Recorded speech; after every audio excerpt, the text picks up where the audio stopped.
Wait. Hang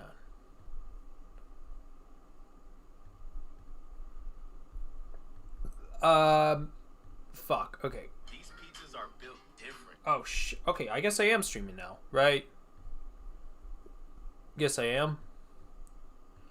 I think I am streaming. Audio capture, or is it... Wait. Wait, so what is... I thought I had a... Oh, that's why.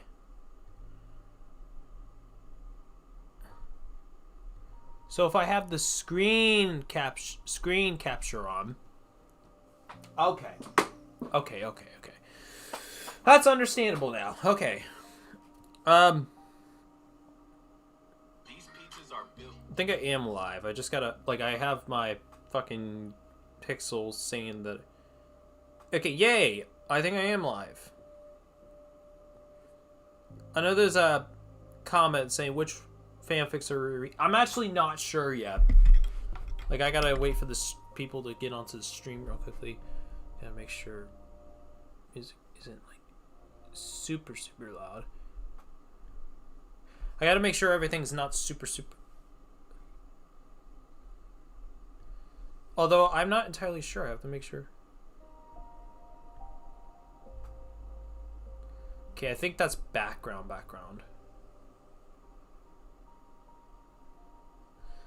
I just gotta check some settings here. Okay.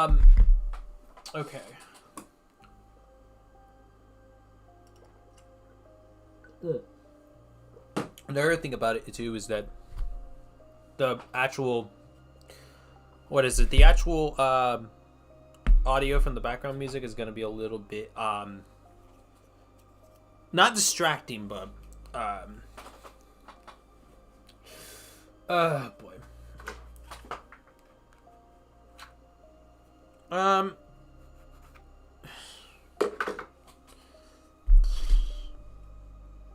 In the middle of reading a Byler, and I paused for this live. Yeah, like, glad to see people starting to come in. But yeah. Welcome to this stream on this Byler and Bychance fanfic read. Where I am going to be talking about a few... Well, actually, I don't know how long the stream's going to be, because I plan on streaming until 6:30. I originally wanted to start at 4:30. But, I know there's one person that's been recommending me to read, like, a certain, like, fanfic. But, like, I don't even know where I want to even start at, because it's, like... Now, it's 3 chapters, 7,000 pages. Like, the main thing is I wanted to, like, read some of the shorter ones, but... I gotta try to be, like, thinking about this in a certain stance, because, okay,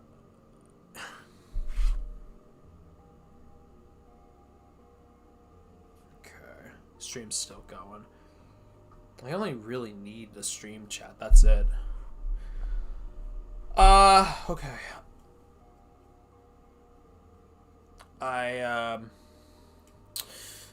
I'm gonna see if anybody else is gonna show up. I'm gonna give it a few minutes, and then, because I know there's one that somebody's been recommending me, from, I have the stream chat on the right, by the way, that's why I'm looking to the right.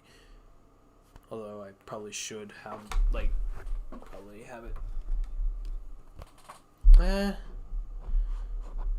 But yeah, I guess, because I know that there's tons of people who have done, like, a bunch of Byler comics, and, like, you could see that there's, like, a bunch of them just from, like, and then there's, like, some with, like, 7,000 words and that stuff. But I mainly am trying to, because there was one that I saw which was I think it was okay, no, it was because I have no home anymore, I only have you. Now I have a bunch of them saved in my notes because that's Final Cut Pro, that's not even notes. I have a bunch of them saved in my notes, which I plan on going into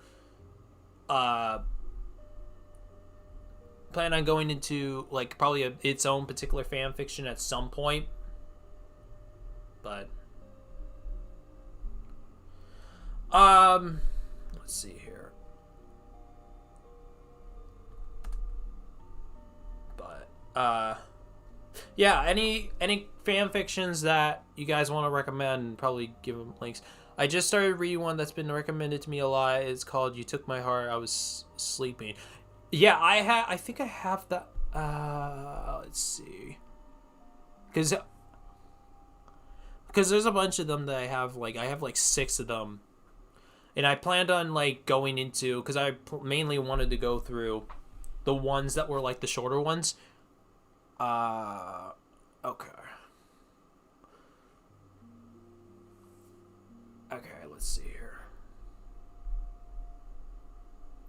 Shit. Why did I get an ad? I don't want ads. No, I don't want an ad. I love how my phone just gives an ad. Okay.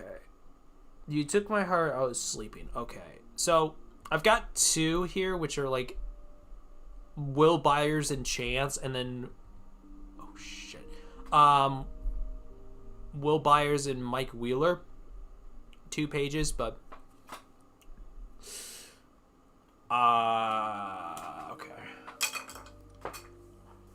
okay, I need to figure out what I'm doing for this, because I'm trying to think on it, because I'm like, damn, wait, was this, I don't even think that okay, let's see here. This one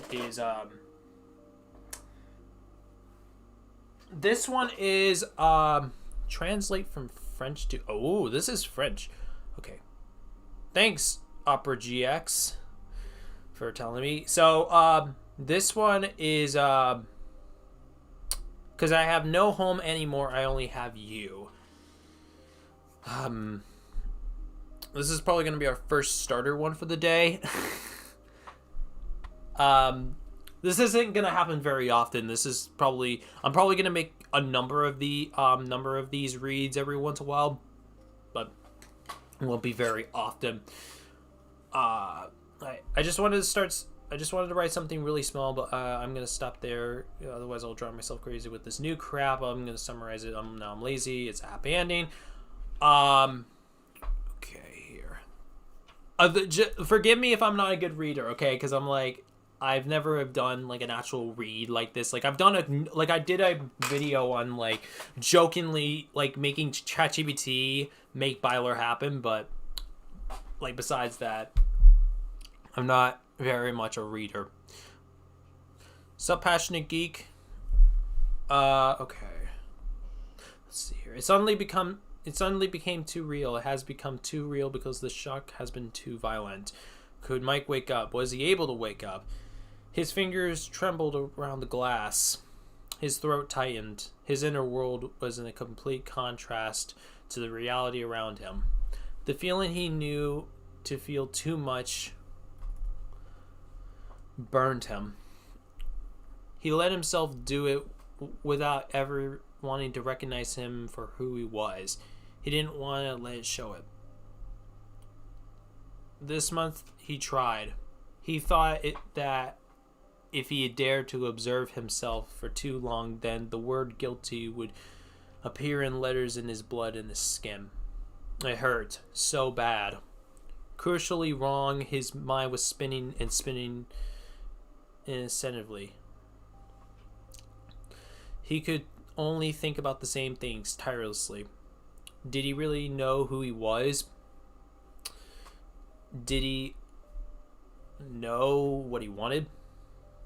He wanted something simple, comfortable work, something he would like, a a family, children that he promised he would be educated as he felt his parents should have done. Children who would have not been afraid to express themselves, to make a mistake, to cry, or to be whoever they were. Because Mike may have been theoretically an adult, onward he remained a frightened child he had always been. A child whose entire construction had been broken. Broken by trauma or rare violence. Broken by parents who thought they were doing what was best for him. He didn't actually blame them. Somehow he was also grateful. He had always had a roof over his heads, to eat off a plate of affection from his mother and his love. This even when he behaved like a little shit he was. That actually fucking hits hard in a way. Hopefully you're reading a credible fanfiction, not them shitty ass fanfictions. One feels like a true fan wrote, and not that their true fans wrote it just for the fuck of it. This entire thing feels like a it actually feels somewhat relatable in a way, because I'm going through a situation like this right now. Which fucking blows, because it's like it's honestly a case where I would like to just be able to just have something be so simple, yet just have it so hard. Anyway, I'm not going to let myself try to go through this, or let the whole thing deal with it today, but a family was what he thought he honestly wanted. But he knew that wasn't what he needed. He knew that wanting wasn't enough, because he knew that wanting and having never meant this guarantee of happiness. And Mike wasn't a selfish person.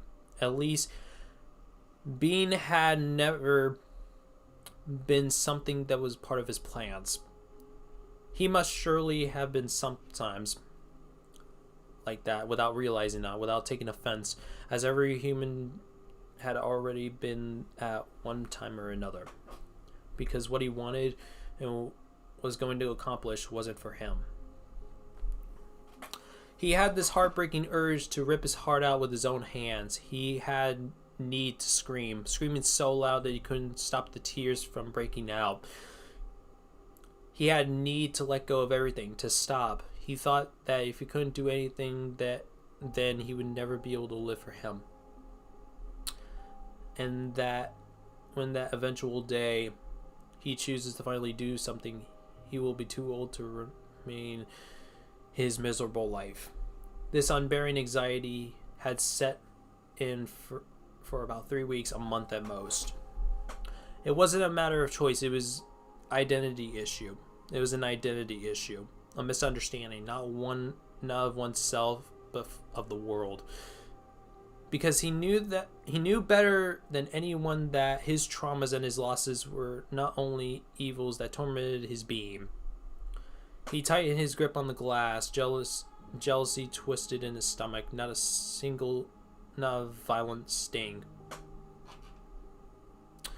The one that attacked when he saw our loved ones being stolen from us, rather than a distressing wave that dug into their stomach. Even so, seeing the one who represented what he would give his life for, indulging in a moment of joy with others hurt. The jealousy of not being the one who knows and accepts himself is much more destructive.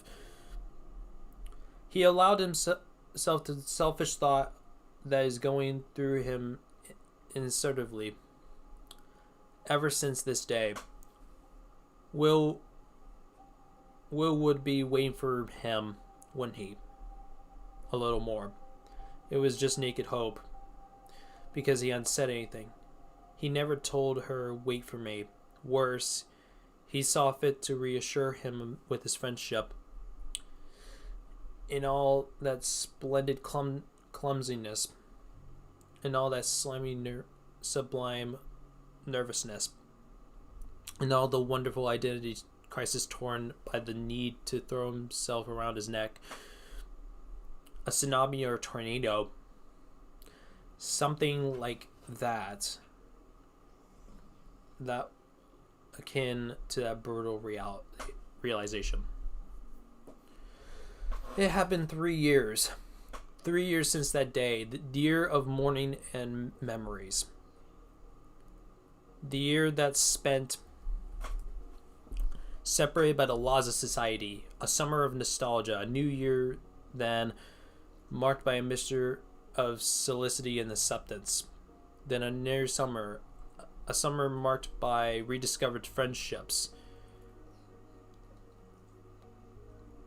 Inconvenience moments of happiness that came back to him later and whispered to him that he didn't deserve them, that they wouldn't come back.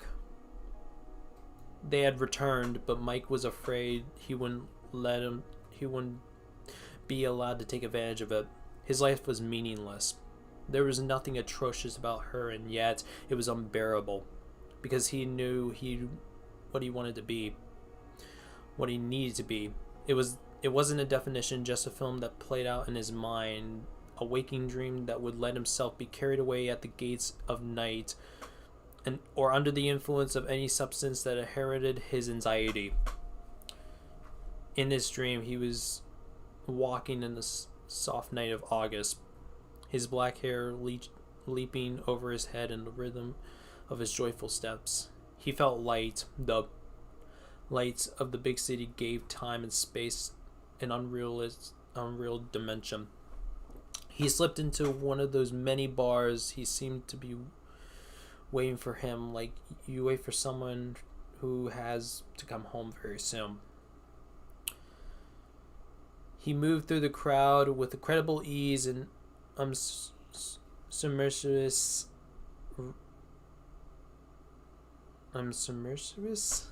That I don't even know if that's even. I don't know if I pronounced that correctly. It had reached the basement where the rock music played. The music that had adopted him. The one that made him feel a little truer every day. A little more him. Always a little more marginal.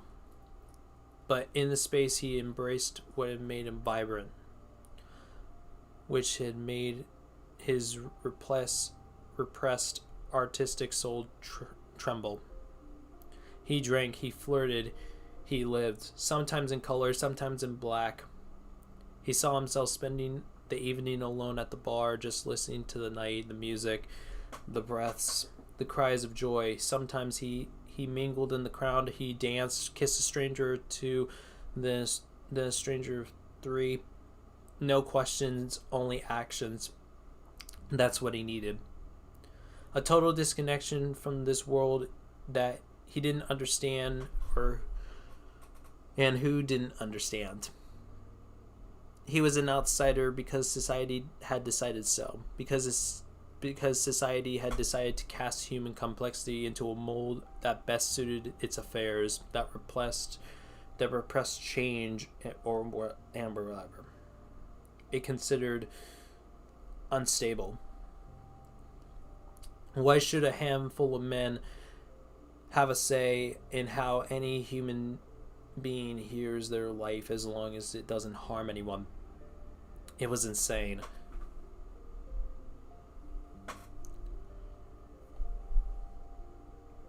He had finally raised his head. He could be in this dream if he wanted to be. Maybe he could even take her hand. Tell him he was there and finally ready. What were the risks? He already missed his will, tearing his skin off. Maybe he'd tell her it's too late and he moved on, and things that would stay that way between them. But Mike had taken a step forward. Well, in the worst case scenario, he would yell at her and kindly advise her to go fuck herself. And Mike would think it was deserved because he hadn't been enough. And it was like that. he hadn't been ready and present at the right time. But Will would never do such a thing. Will had no choice but to pass this milestone, to express it in an additional of having to accept it, and damn, it was a relief. Despite the fear and apprehension, he knew how to find the courage. Some might think he had no choice. But the fact is, you always have a choice as long as you're willing to face the consequences. And Will gently heals his wounds, his childhood traumas, and his teenage burns. He is finally experiencing some semblance of happiness, and he deserves it more than anyone.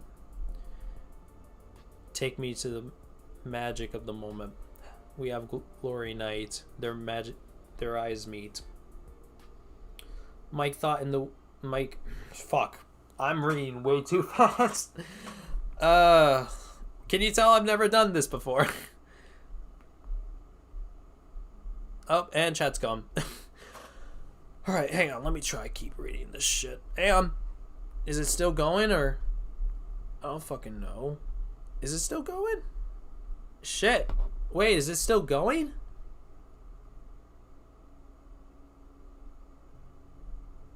I don't fucking know. Okay, hang on. Okay, sorry. I was trying to check if the chat was still good or not. Is it still good? I don't know. Fuck, I got it wrong. I got out of the rhythm. I'm just trying to see the chat, damn it. Okay. Ooh, is this an after epilogue Byler flick? I don't know. Okay. Alright. Time for getting back into rhythm. Their eyes meet. Mike thought the world was slipping away under his feet. Where are the children of tomorrow dream away in the wind of change? Will seemed worried. He wasn't used to seeing his friend's face depict such distress.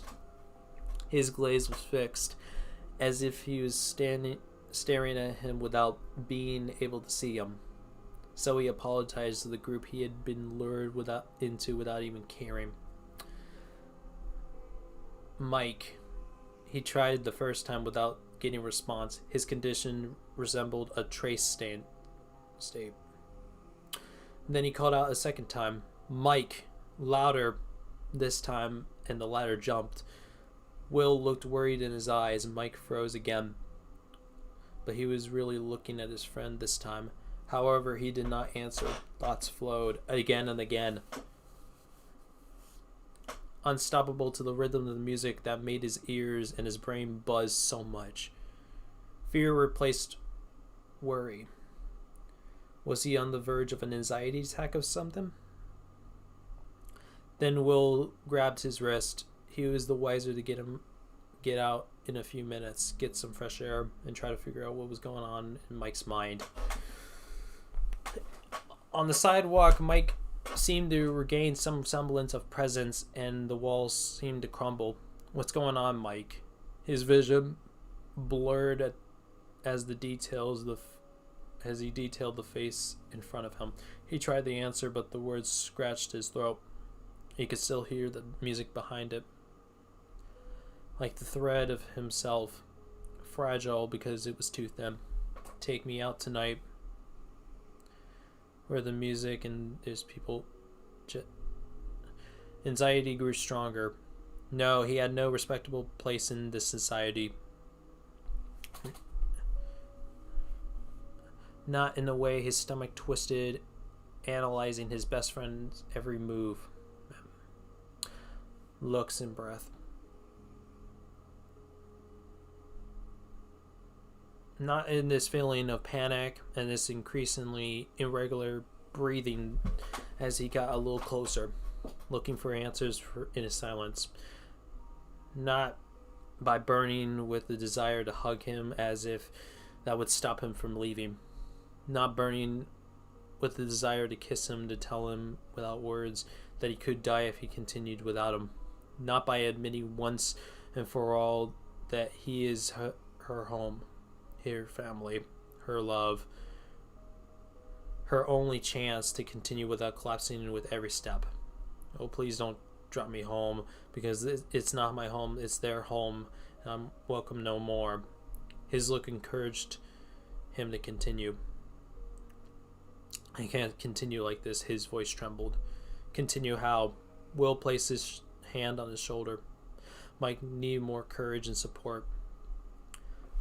He saw himself cracking like when anyone asks you if everything is okay when nothing is okay. Then who tells you everything will be okay, who finally hugs you and trashes all the barriers that prevented tears from flow. I want more.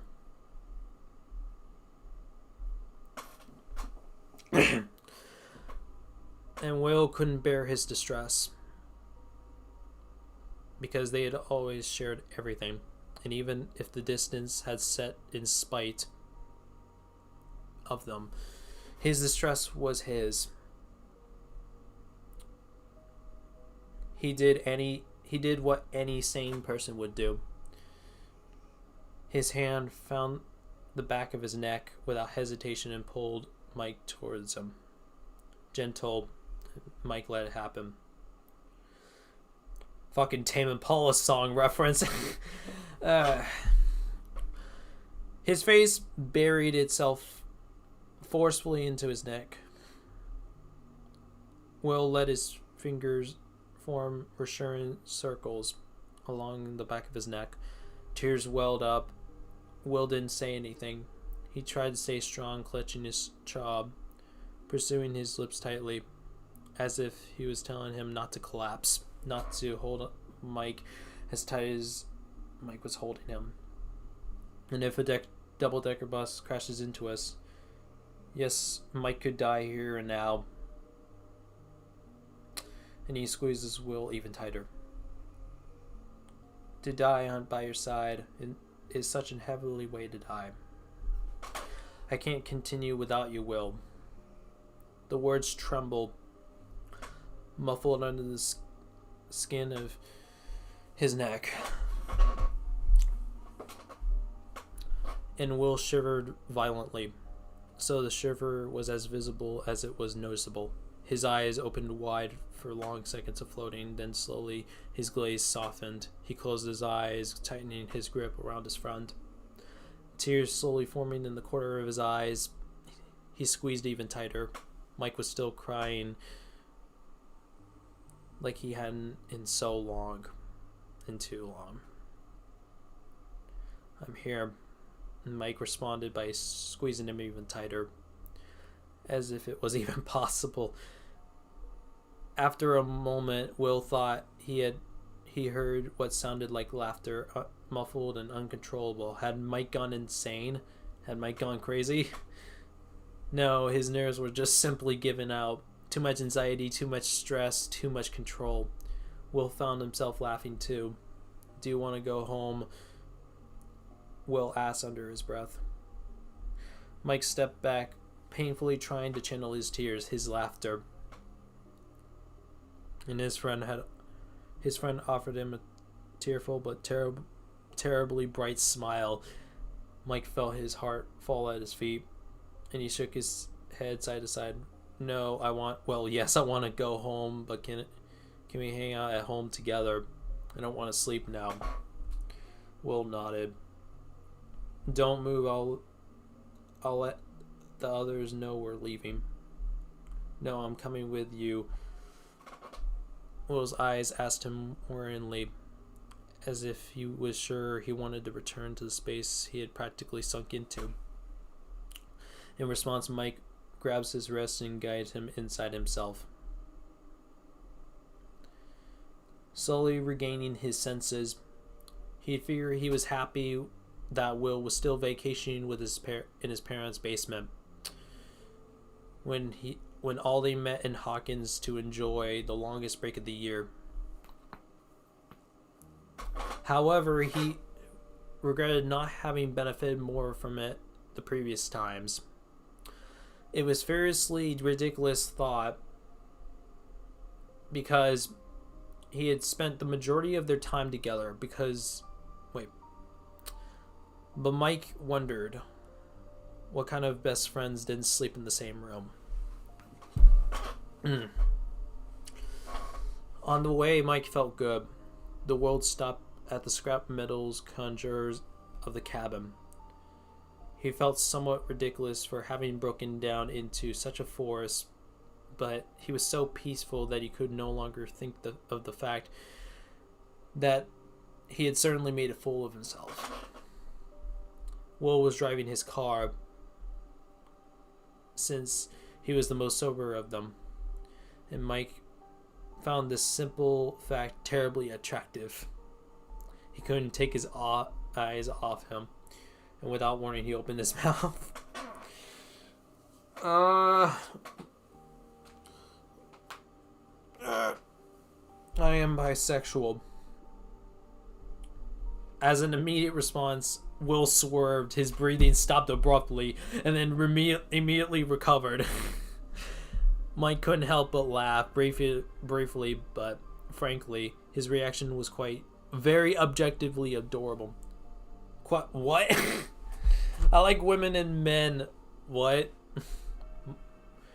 Replied Mike, laughing again, a smirk at the corner of his lips. Yes, thanks, I know what that means, but how did you... Since when? Well, I've always thought... You're upsetting me. You know very well what I meant. Mike's smile stretched a little more, sincerely amused. For a long time in real life, even if I hadn't asked myself the question, when I asked myself it was rather obvious. Will seemed to strangle himself in his saliva. It was unexpected. Why didn't you tell me? Did you leave me all alone there too? Mike shrugged. We were already in college okay, this is definitely post epilogue. We were already in college when I started considering it, and then it wasn't worth saying. I didn't think I needed to talk about it since it wouldn't have changed anything in my life. Maybe I didn't want to accept it either. Maybe I was afraid it would change the simple future I had imagined. Why are you telling me this now? Oh, my neck. Because I realized I needed it. He let out a nervous breath. Even if I was just living my life with a woman, not accepting or taking responsibility for it, it was like being in a prison. His nervous fingers patted his knee. And who knows? You and me, that's not bad. Afterwards, I don't plan on telling the others about it, but if the subject comes up on the table, I won't hesitate. His breathing became more regular. I need those. I need those. I love to also know who I am. Not to define myself only by that. Not at all, but I'm proud for accepting it. You see? Mike was still a little panicked. He was afraid that these words would be poorly chosen or misinterpreted. But it seemed to pass. Will simply nodded in response. And finally, it was nervousness he saw settling in his friend that still prevented him from relaxing. What was he thinking? There was nothing awkward or unpleasant about the silence, but Mike was curious. He wanted to talk to her a little more. I don't know her?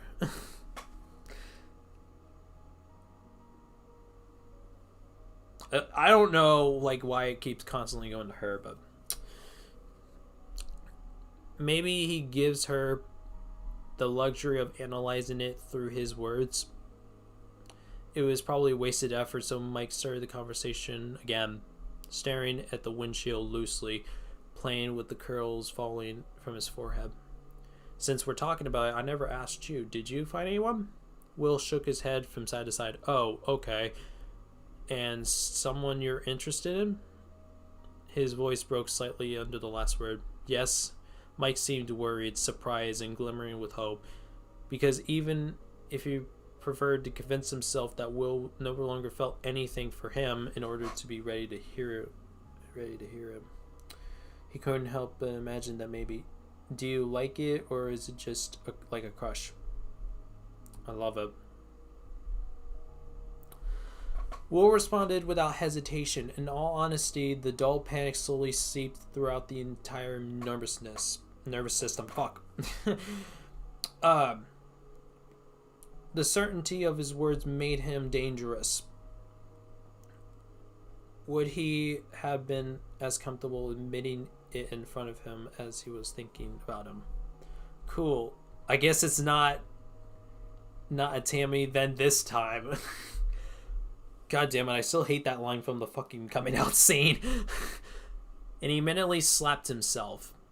Will looked at him in an expression that was difficult to decipher.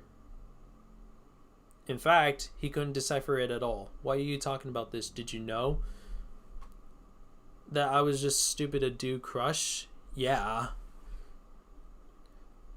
His voice became drier than he would have liked. It wasn't anger with Will, quite a contrast.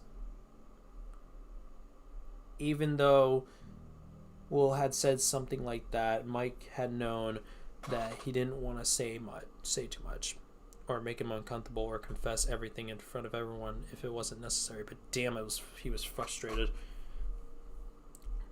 Because Mike, even if only Mike was only 80% sure that Will was talking about him, if he hadn't told him, maybe being 100% sure, he would have opened his eyes sooner.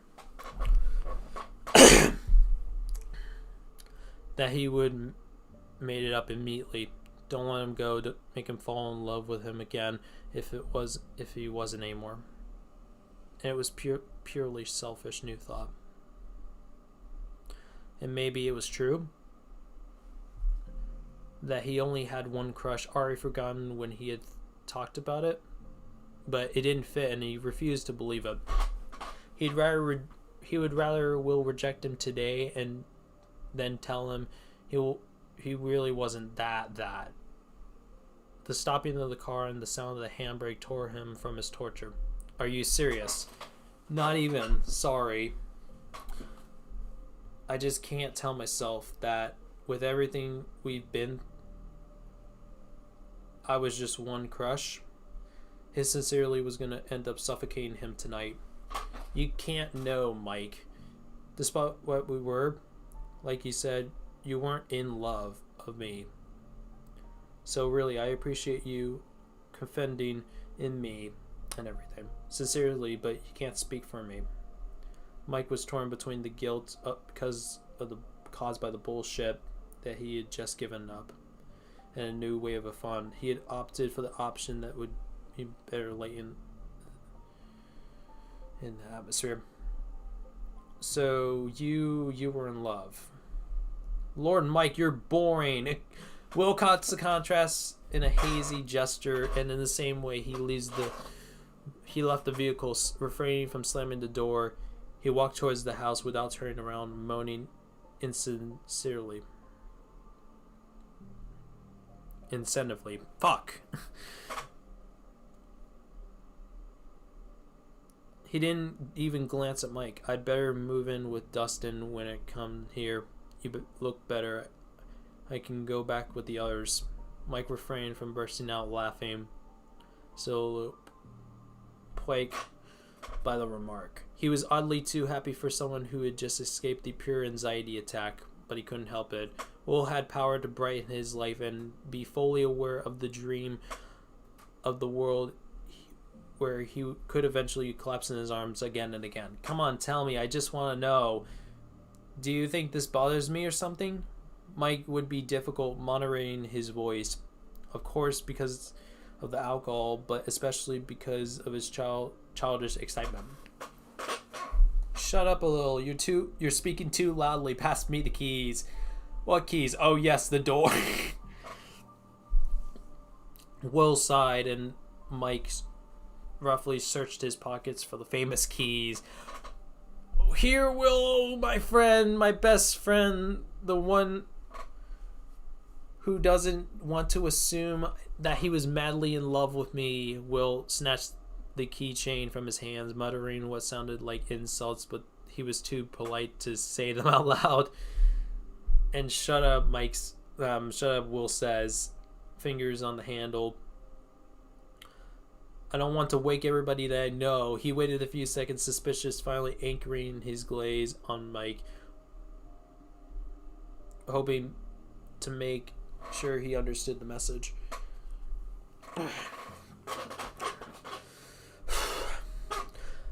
Okay, but first tell me if you were in love with me. He repeated more gently, in a more serious tone, and Will is getting a little pinker, and Mike found him very cute again. He bit his lip. He looked like a ridiculously in love high school student with random hormones. A transit lover might say. They say.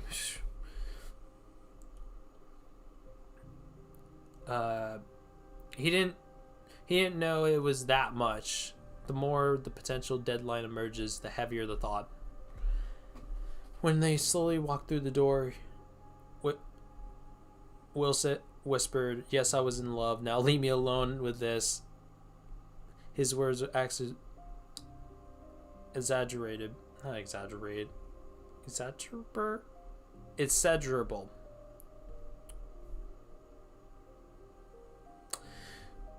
But his amused voice and cheekbones were pink. Mike seemed satisfied with the answer he got. He then remained silent, listening to the wise words of Will the Wise. Still, it wasn't easy. He wanted to burst out laughing for absolutely no reason. Was it still the nerves, or rather the alcohol, that got out of him of his pumps? Regardlessly, they slowly and surely reached the room with the blue walls. His room remained intact despite leaving for college. And Will was grateful for Karen. He liked knowing that she kept their identities of her children with her and at home. Even if they invited people, his mother wouldn't touch his space. It wasn't when it was decorated and short. It kept their sanctuary intact, while keeping them clean and always ready to welcome them. Will had faith in Karen Wheeler, but he didn't have an ounce of faith for Ted. Oh God. I mean, of course Ted didn't have faith. I think you should talk to your mother about it, not necessarily specifying where to start with telling them everything you were missing or everything you couldn't say or understand. Will still had his hand on the handle ready to close when Mike decided to enter properly. Yes. Yes, I was thinking about it. I have a lot to say to him, replied Mike, finally taking a few steps forward.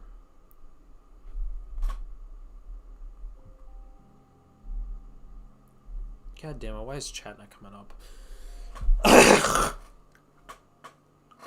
I'm definitely gonna need to get some water in a second. She probably won't understand everything. And don't expect it. But just see that she wants to try to understand you. I think she might want to do so. I think she might want to do you some good. Will becomes even more pragmatic. What the fuck?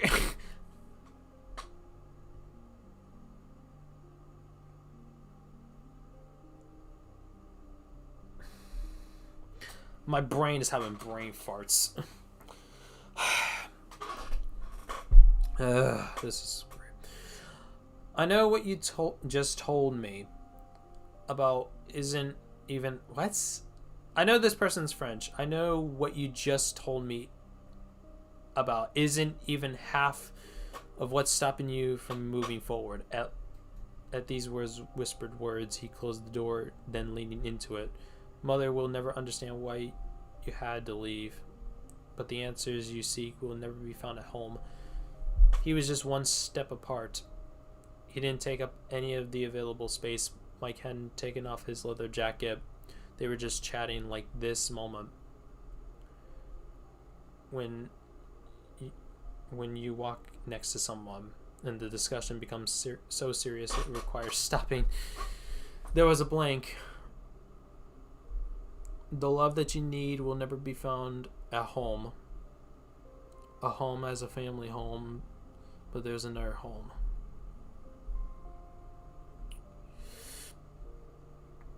Many thoughts were still racing through his mind, but a new barrier prevented him from expressing them. He shook his head. It was better to remain a pain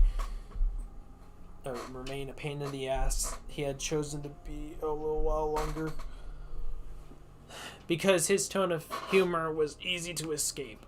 Thanks, and his glaze locked, static and deep, and Will looked back at him. Silence thickened.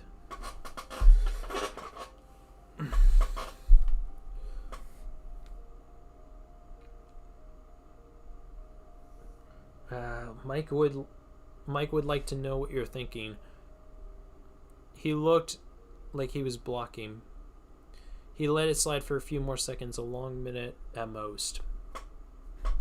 But Mike didn't come back, so he approached. Just one step. Just enough to make him react. He observed each other in silence. Mike could see the nervousness he was causing Will. His breathing was getting faster and thinner. His eyes blocked and then moved quickly, searching for an anchor he couldn't find. So they finished their run at starting point. On Mike's face, and Mike smiled.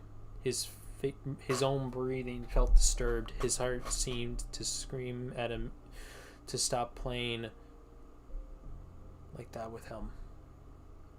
But he didn't listen. The image of Will shaking a few inches below under the glaze only made things worse. He thought it was a work of art or something. In any case, he was hypnotized. Will seemed to be too. And so he played again. Was it love then? Will entered a state that could roughly be described as gay panic. Oh God, here comes the gay panic. He was speechless, his glaze whitened. He desperately searched for what to answer.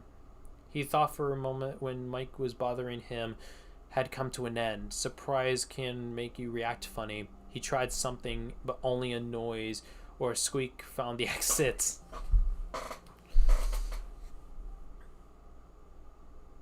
What is happening?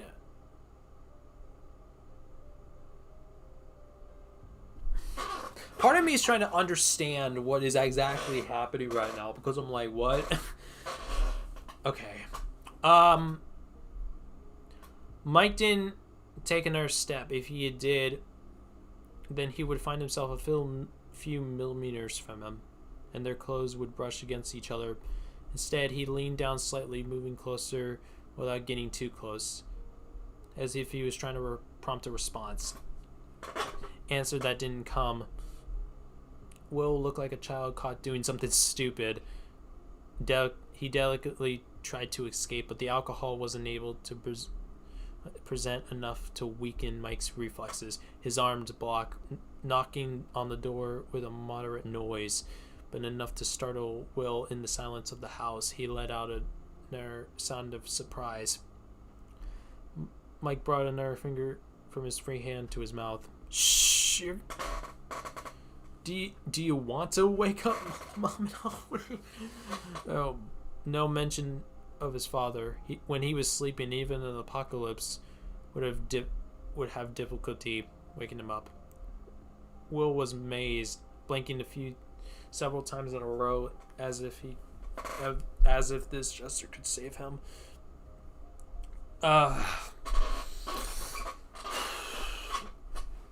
So as I was saying, he leaned over a little more. I'm trying to read this, but this is a little bright. He didn't know where all this confidence came from. Probably because his brain was turning into mush under the undeniable agitation of his friend.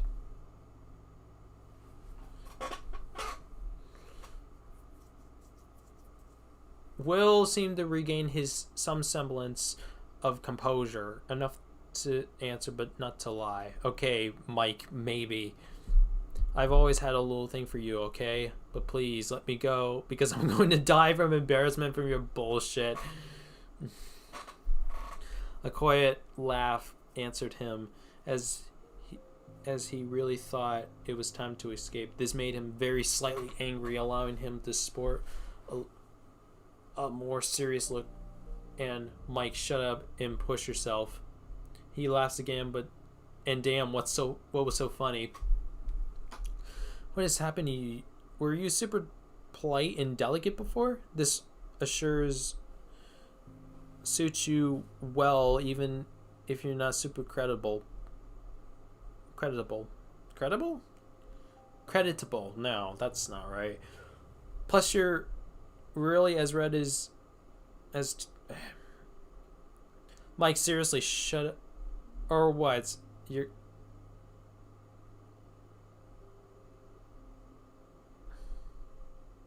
He didn't expect that one. But then not at all. Will had encapsulated his job without the slightest hesitation. God, this is... I started like an hour ago. I started the stream an hour ago. Wow. And he could feel the burning from his lips against hers. I don't know if it's just autocorrecting, but I'm assuming it's autocorrecting because her. But it was brief, supported, determined, but brief. And he immediately backed away. Mike felt both immense emptiness, not immersed, immense, and indescribable necessity. That of starting again, to feel again, something better, longer, something much more plausible. Just because you're half of the team doesn't mean you have the right to act stupid with me, Mike. It's not cool. Stop now. His words could almost tear him away from his dreams. He had heard him, but he didn't make the slightest sense. He could have said his mind was empty, but he wasn't. He seemed empty because he was running at full speed. It was running at full speed because the images and thoughts moved so fast that they were unreadable. Guilt marched William's expression. Hey, Mike, are you okay? He paused. Listen, I'm sorry, but you looked at the... But he couldn't finish the sentence because Mike returned the gesture without thinking or without... That's not... Without thinking or without delicacy? Ugh. Because nothing was thought about. Two pairs of lips collided without... Fuck, there's complex words. They're not that complex, but it's like... What is up with me?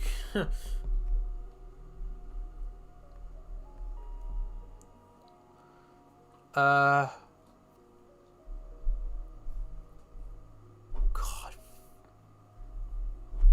Okay, let's see here. Okay, let's see here. Mike only stood still for a split second. In his mind, there was no more questions. Nothing more in reality. If not for his friend's first time, written in capital letters all over his being. Perhaps his image engraved in an expression torn between desire and incomprehension.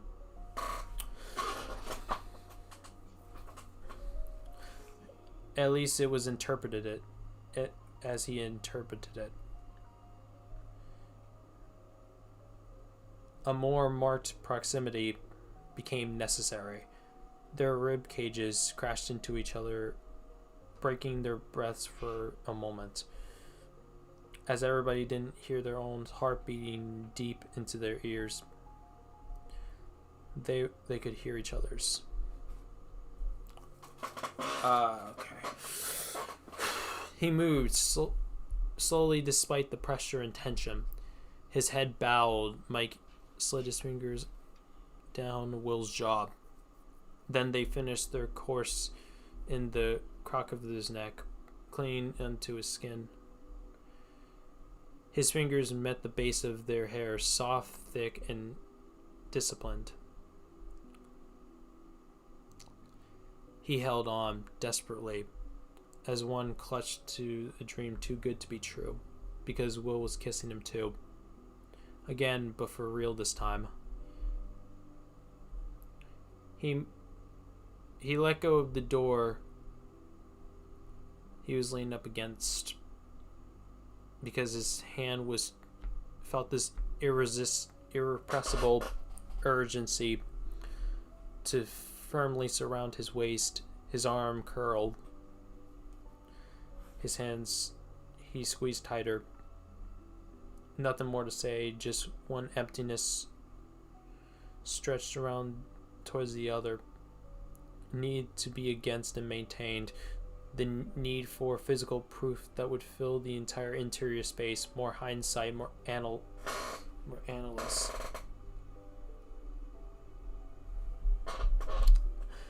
And if contact stopped, then everything would collapse. The kiss continued, becomes more regular. Lips opened a little more movement, and the reflex to breathe together. The breaths mixed quickly and slowed as the bodies realized there was no need to hurry. Between two breaths, their foreheads touched, sometimes their noses, but contact returned immediately. There was nothing more unbearable than the idea of being apart for half a second. Then, little by little, everything slows down. We have to face the reality. Look at yourself, understand, realize, and accept. Because Mike just kissed Will like his life had always depended on it. And Will had kissed him back without hesitation for a single second. His heart burned. Don't go wasting your emotions. Lay your love on me. Will was trying to observe the ground. In reality, he only saw Mike's chest moving to the rhythm of his breathing, unable to look into his eyes. But Mike didn't ask him why. Tell him you still love me. Tell me you still love me. Pronounced like a request. The sentence still sounded like a question.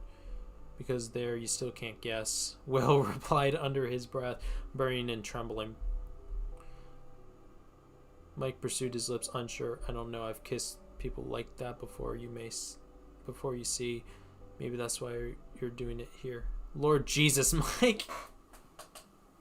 Mike didn't move. He stood there motionless, still too close, unable to decide whether to move forward or backwards.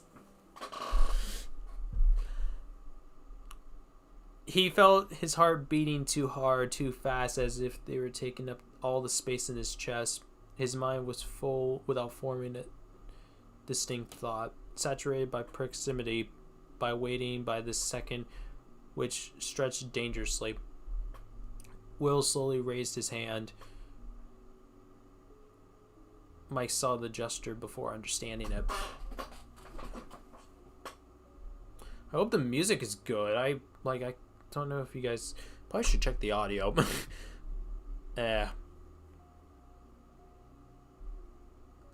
Okay, let's see here.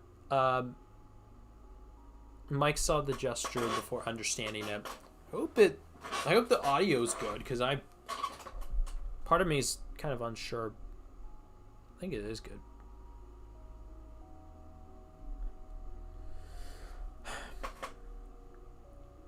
Mike saw the gesture before understanding it. His fingers hesitated for a moment, suspended between them, then came to rest against his cheek. The contrast was light and careful. Mike shivered despite himself. He didn't dare to look away.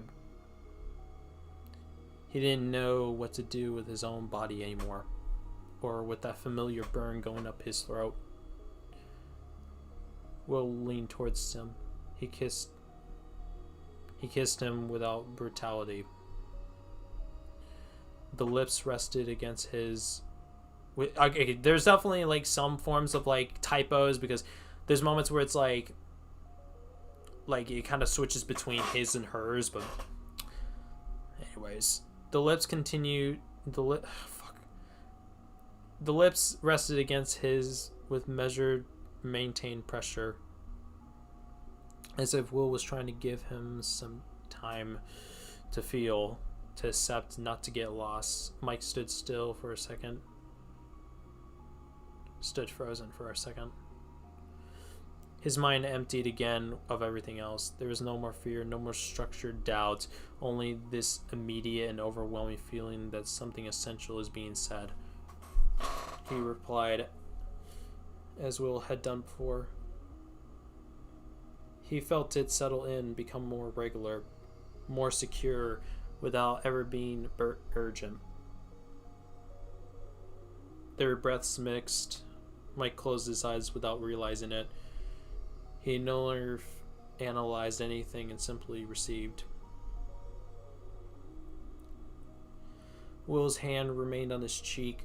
The other rested against his chest, Mike feeling heavier pressure than the contact itself. Direct contact with his heart, which was beating too hard.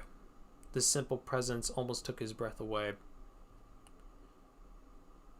He was closer, unable to bear the slightest distance. Their bodies touched each other frankly. He felt the warmth, Will's real present against him.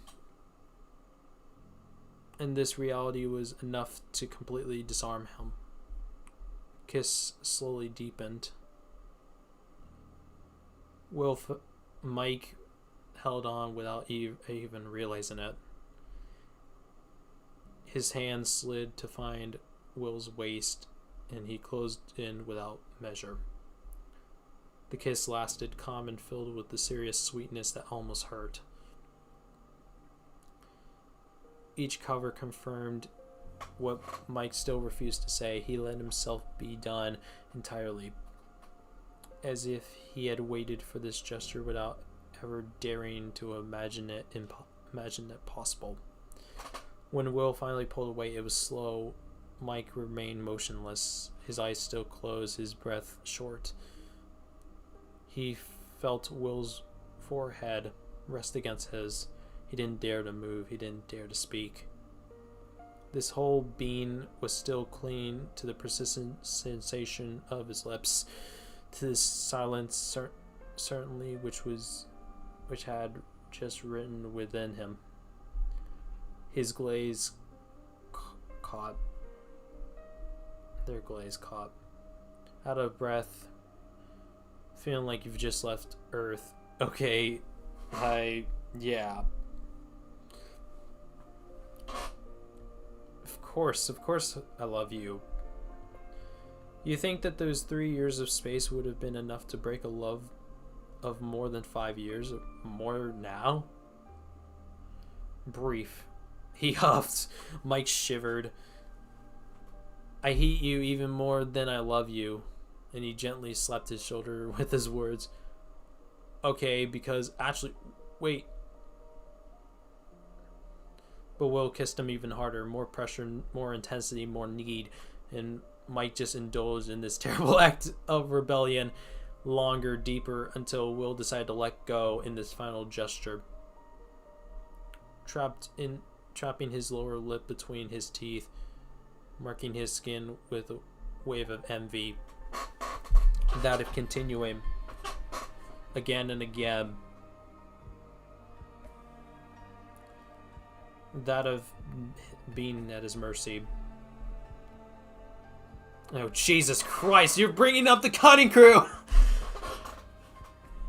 Part of me wants to play the song, but It says, "Oh, I just died in your arms tonight. It must have been some kind of kiss." God damn it, that song is so... Like, I love that song from the Cutting Crew. Fuck, I love you. Really too much. I'm sorry, I don't hate me. I promise to spend the rest of my life catching up. Oh, because he really wanted to spend the rest of his days with him? And you plan to keep this promise? Will gave him a smile.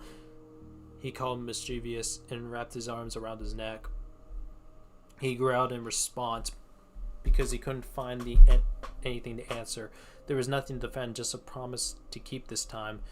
He had not only kept his promise to Will, but also to himself. I'm sorry, okay?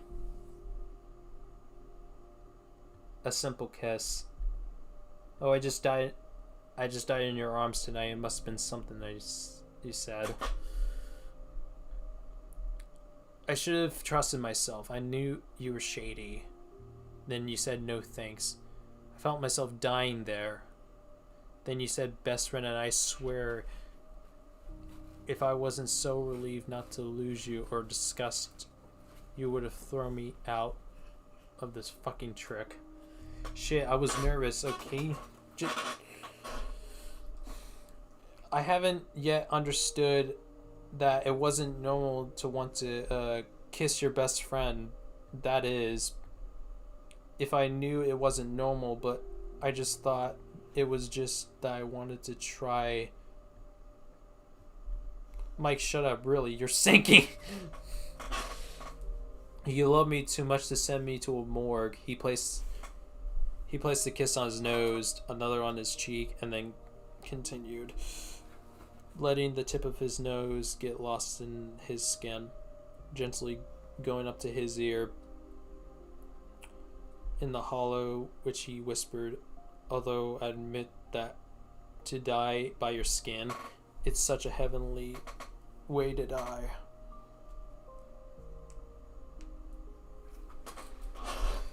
Will shivered despite himself. His breath burned his skin. Shit, you were less unbearable as my best friends.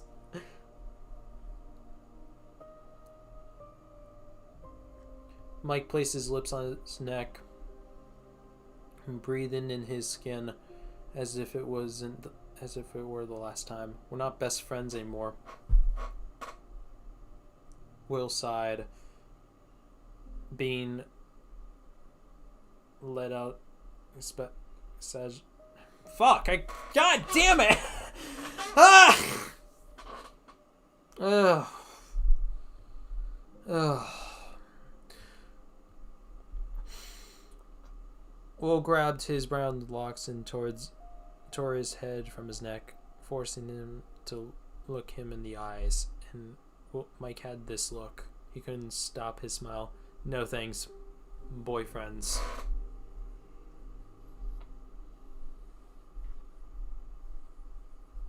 And that was that.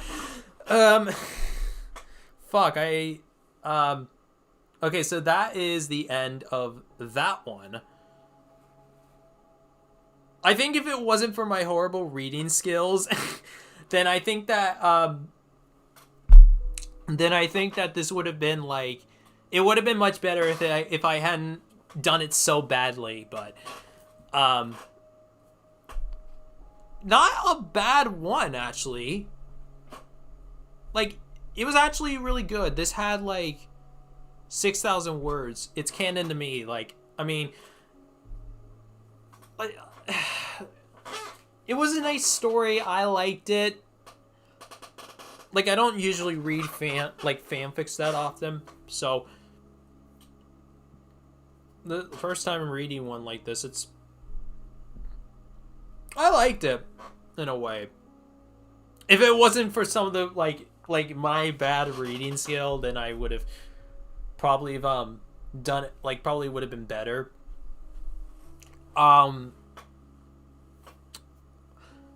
It was not bad. I liked it.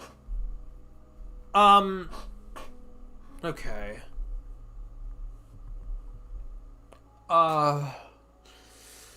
Alright, give me a second. I need to use the bathroom, and then I'm gonna,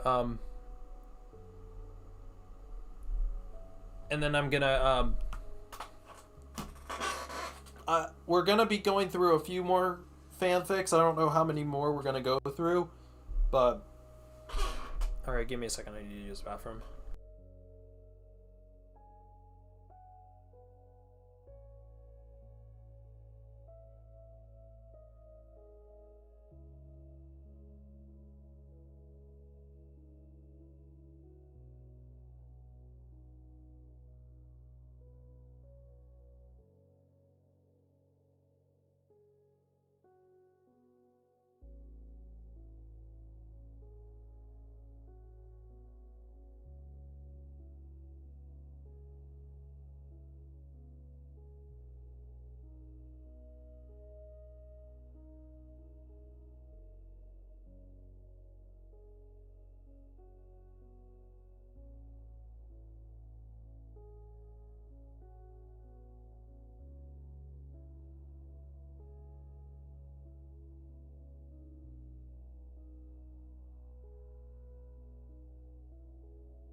Alright, give me a second, y'all. I'll be back. I gotta grab some water real quickly.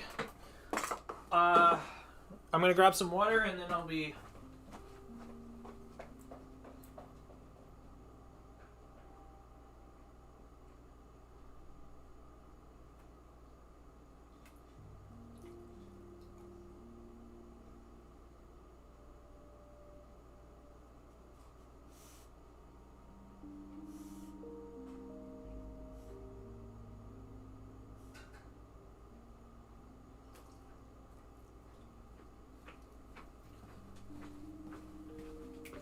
Alright, we're gonna make this next one interesting, because... Oh, shit. I almost dropped my phone. Okay, we're gonna make this next one interesting. We're gonna head over to the, We're gonna head over to the... If I can get my headphones untangled. We're gonna head over to the...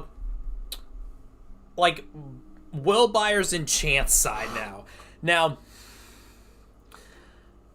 Okay, I gotta get my fucking... chat up real quickly because I want to see what's gonna happen. All right, we're gonna head over to the Bychance, like the Bychance side now, and I am not going to be reading a. Okay, I want to find a comic that's probably just like one chapter or something. So I'm gonna head over to. Let's go over to. All right, let's see here. I need chapter. Can I get like the lowest amount of chapters or something? So I just want one chapter. 2 chapters or something. Okay, let's see. If I were to if I were, okay, let me think here, because I'm trying to think on it, because I'm like, which one would I even come down to even reading? Because, like, I made a video that was a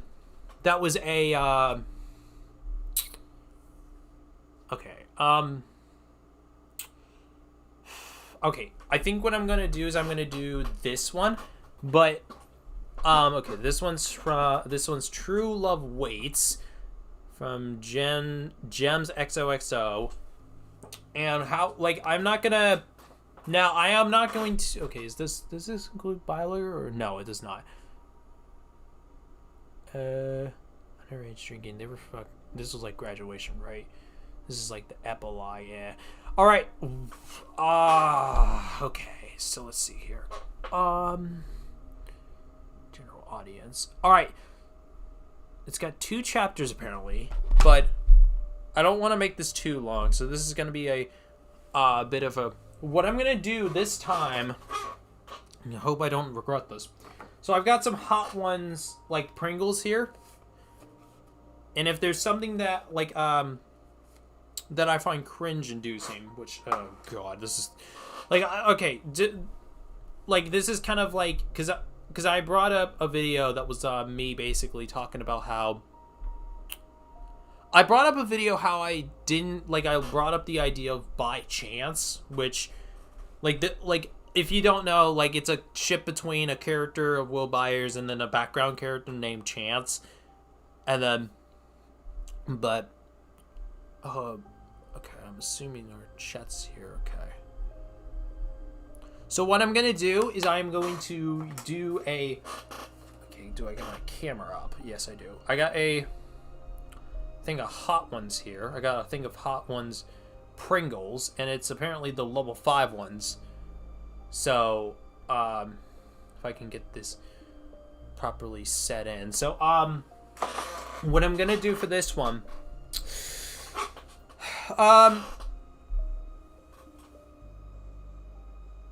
okay, I'm trying to think on it, because I'm like, let me head over to, like, the first sets of ones, because I know that that's probably where, this one's from 1 chapter, 2,000 words. Okay. Okay, yeah, we're gonna do fucking this one. Honey, you're familiar like my mirror years ago. Okay, so this one is going to be, the one I'm gonna read is from Tirade Terror.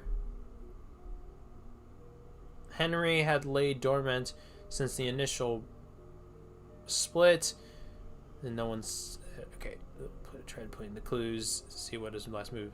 Elle's been trying to find him through the connection, but nothing's come up. Every attempt to track him just seems to be hopeless. Will feeling guilty, not being able to use connection upside down. After all, isn't it his fault for this whole mess? Okay, so what's general audience? All right, so this is going to be a, this one's a chance one, right? What?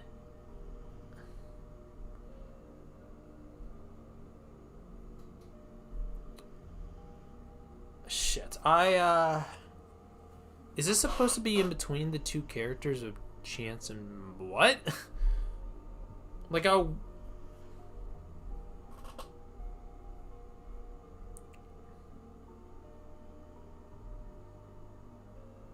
this will be Bychance Endgame. Okay, so, all right, let's see.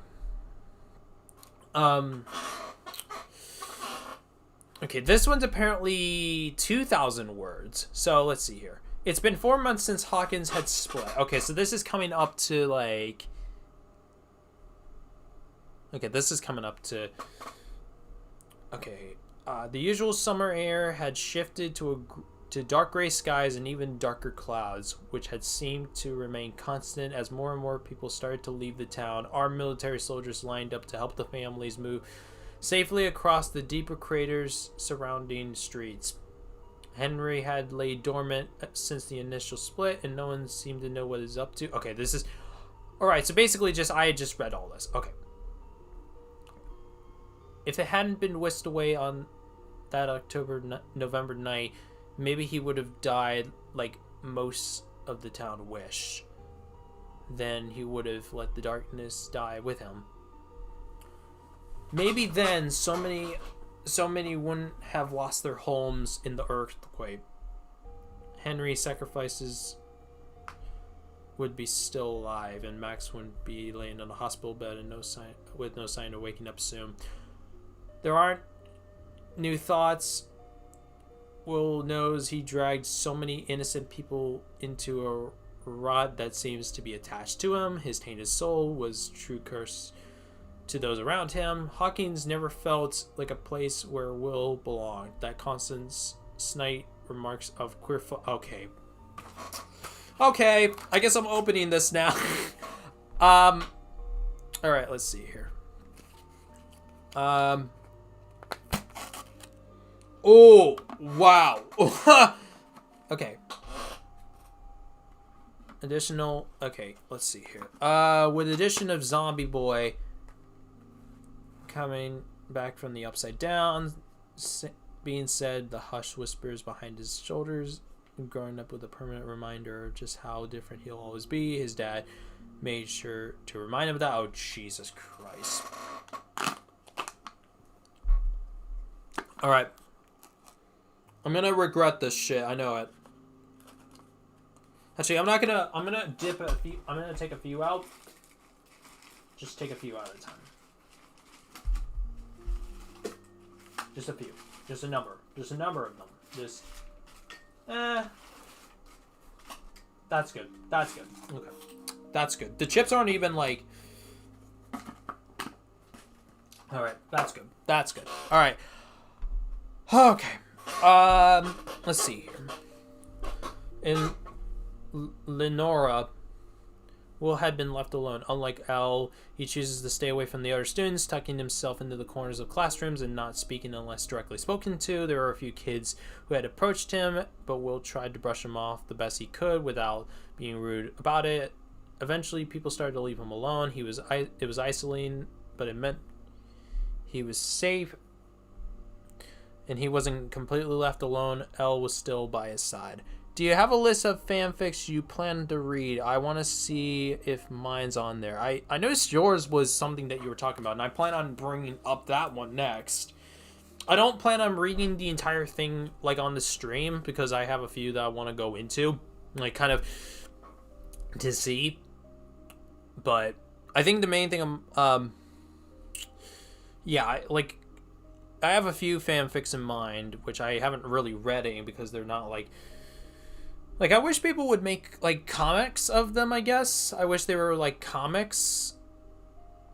But Will's never felt more of an outsider than he recently has. It's Small Town Boy, and I have a first chapter of the sequel, too, okay. The party feels more divided than I've ever been, despite the looming apocalypse over them. Okay, so at this point, like, I want to see, like, where the Bychance stuff is going to come up, because I think that's the main reason why I'm doing this, is because I want to see what's going to happen at this point. Some animated the first chapter of it. I'd love to be able to see that. I'd actually like to see that. There's not much any of them can do other to wait for whatever Hangry does next. I thought I said exist. God. Alan Hopper decided to stay in his cabin in order to keep them both hidden. She's been exchanging letters with the party to keep everybody updated. Dustin took Eddie's death the worst. Yeah, we know from season 5. I think this was like the first one which had the Bychance thing on it. Volunteering at the shelter seemed to be the only thing keeping him from going insane. Lucas had barely left Max's side at the hospital, with Will sometimes having to be reminding him to eat. And Mike, it's been weird around him. Will could remember the time where he and Mike could barely be separated from each other. It was always just Will and Mike. The party spent countless hours together. The long D&D sessions at the Wheelers' house basement had been their best memories. But back then, what they had was special, and anybody else could see it. But now it seems like Mike could barely stand to be around Mike to stand around and be around Will. Fuck, sorry. And couldn't understand why. It's like the air suddenly shifted and the tension arises as soon as Will enters the room, and Will looking at him with an unreadable expression on his face. Will chalked it up to Mike not taking the break up very well. Al had broken up with Mike soon as they arrived at Hawkins. Al didn't give Will much of an explanation as to why the break. That's the thing about it. It's like the season 5 include them being platonic, but then God, okay. There's just so much happening, she said, her eyes tired. They were both sitting on the couch of Hopper's cabin. Her knees were tucked into the old blanket they had found resting on her shoulder. Will hated to see her so exhausted, knowing that she was receiving so much pressure and taking up the weight and not being able to get Max to wake up. Elle wrapped her arms around her knees, and Will felt himself getting closer to wrap his arms around her shoulder. And don't think Mike loves me, Elle continued, resting her head on Will's shoulder. How can you say that? Remember what he said, Will countered, but Elle let out a soft sigh, so he let the topic go. The last thing he wanted to do was stress her out even more. I'm sure they'll find each other again. They always do. Okay. Okay.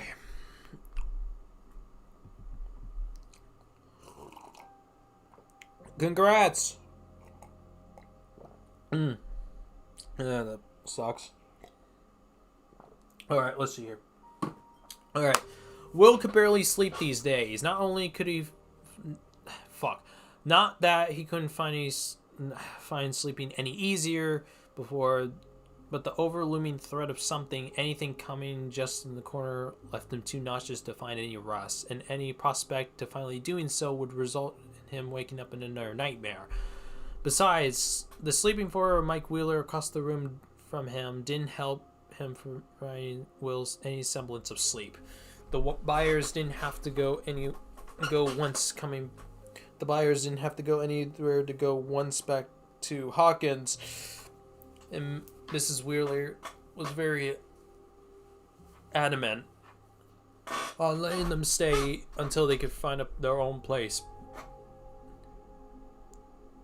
There was a time in his life where the idea of living with Mike would have made him ecstatic, but when Will heard that he would stay in Mike's room, the pit of dread in his stomach only worsened. Of course, they had sleepover all the time as kids,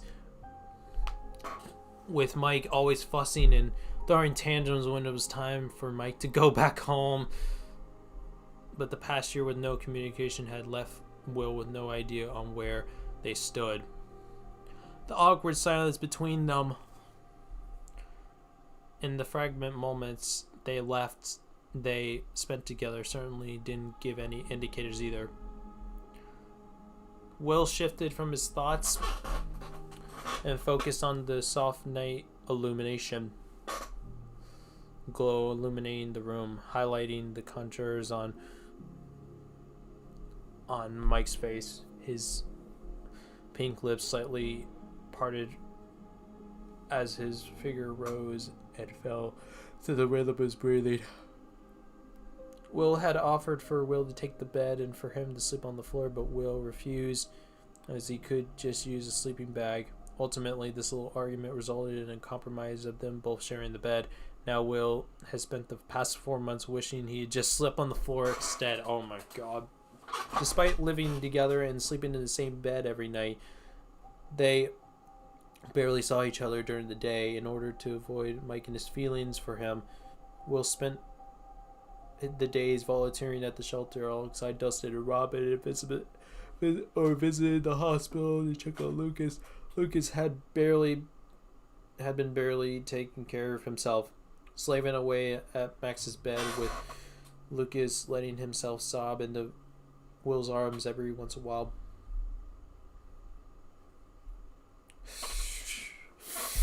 Okay. Mike's hair's Mike's hair gets very messy in his sleep, Will had noticed. It's not as long as before when it came to Lenora. Mrs. Wheeler had been trying to give him a haircut for ages. Mike whined a lot because of his new hair, but despite missing the locks, Will thinks the shorter length suits him. Made him look handsome. Will's cheeks flustered at the thought and quickly closed his eyes, turning away and letting out a quiet groan of frustration. He let his mind wander until the sun would rise and he could go to the shelter, avoiding his troubles that lay right beside him. Fuck. Ooh, fuck. Oh.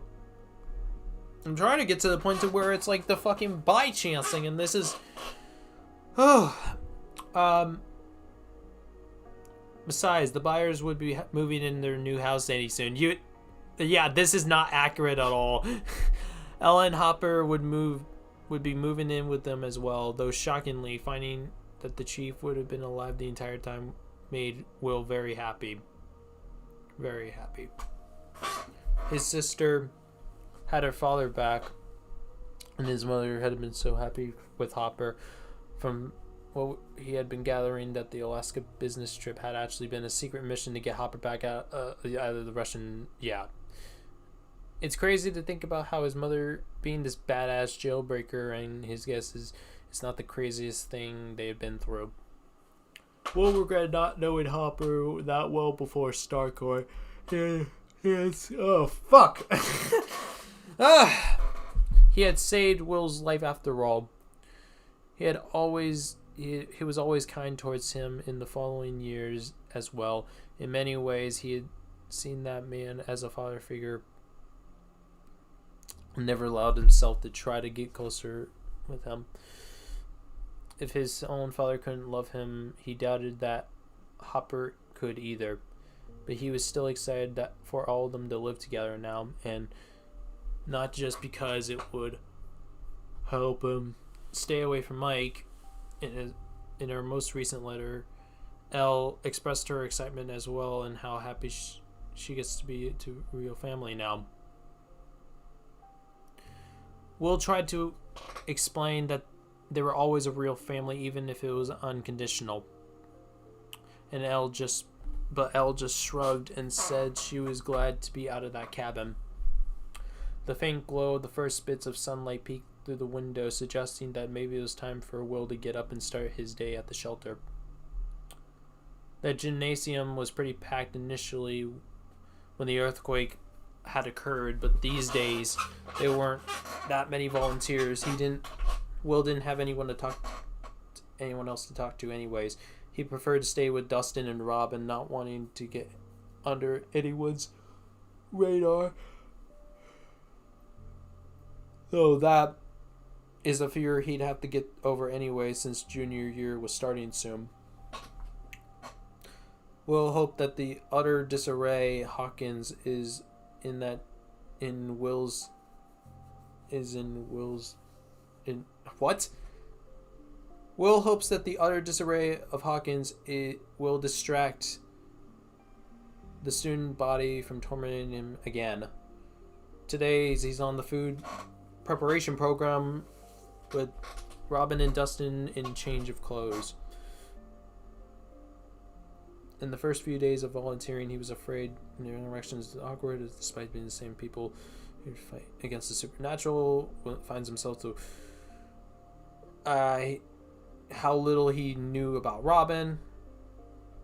He had remembered her as an idiotic girl who had worked with Steve and would constantly roll her eyes. Ah, shit!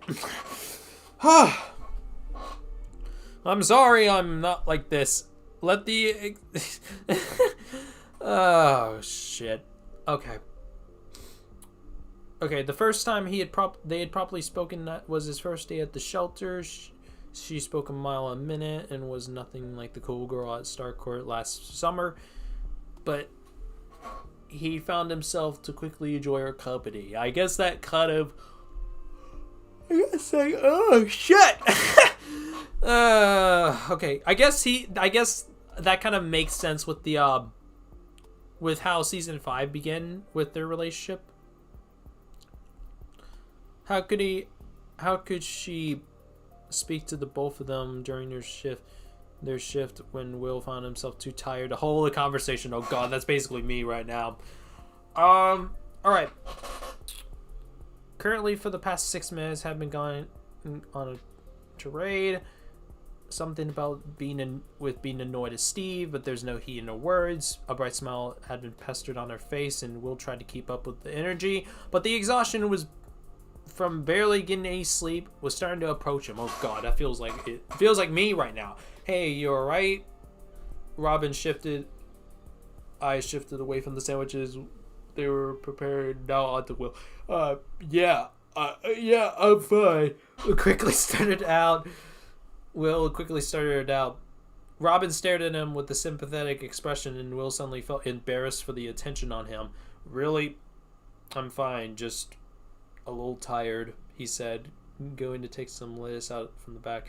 Why don't you take an early break? She smiled softly. It's almost time for it anyways. Will wanted to point out Rick wouldn't have started for another 30 minutes, but he just nodded and started taking off his gloves and apron off. Shit. Okay, I think this is where it's coming up. Okay, okay. I got the chips right here. These are like the hot ones. The cool air hits Will's face as soon as he opened the doors from the back of the gym. He sighed and slumped against the brick wall of the Hawkins High School. He took in the sight around him. The green grass faded into the muddy shades and trees looked dead. What should have been a summer day instead had dark clouds kind of gassing the sky, giving the appearance that the day was nearly coming to its end. Briefly, Will thinks back to California, how much he misses the bright sky and clear air. The constant heat had annoyed him, but now he misses it more than anything compared to the chilliness always flooding the air. With one last glance at the scenery around him, he pulled a box of cigarettes out of his bag. Will wasn't much of a smoker.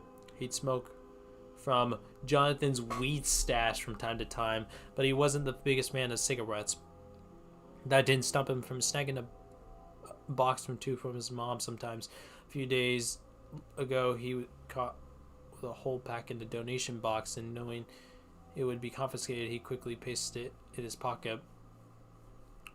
Toying with a lighter for a bit, he lit the back of it and placed it on his parched lips. Feeling the smoke and his lungs definitely ease his nerves better. On his left, he could hear footsteps approaching. Assuming it was Robin telling him to come back inside, Will turned his head and was ready to speak. A tall boy leaning against the wall not too far from him was definitely not Robin, although he did look familiar.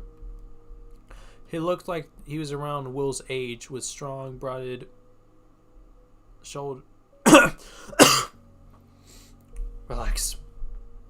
With strong, broad shoulders and dark hair that was illuminated by the boy's own cigarette resting against his fingers. Will took another drag, his mouth suddenly feeling dry. The boy turned to face him. He must have felt Will's eyes on him. Will could see the name tag pinned on his long sleeve shirt, but he was unable to make out any of the letters. So that's why he seemed familiar, Will thought. The other volunteer gave him a curl nod and soon went back to staring off in the distance. Will felt his cheeks burn as quickly averted his gaze at his own cigarette, now feeling much more awake. Is this it? Huh?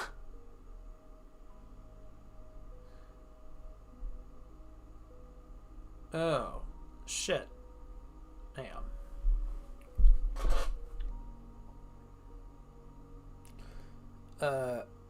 Okay. Damn, I thought there was more. I guess I was expecting too much. Yeah, I was definitely expecting too much. Fuck. Oh. This must be unfinished.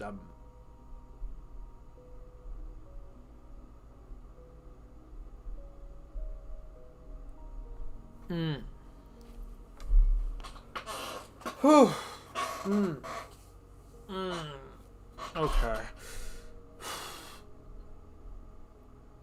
Sleeping for the wrong team, I guess. Oh. Huh? Trick and kiss. Homophobia.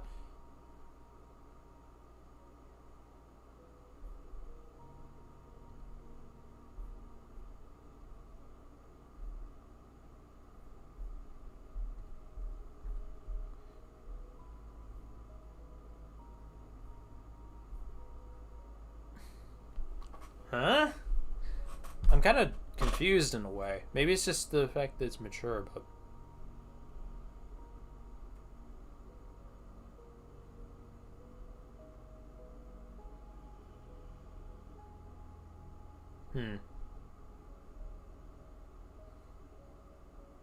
Okay, nope. Okay.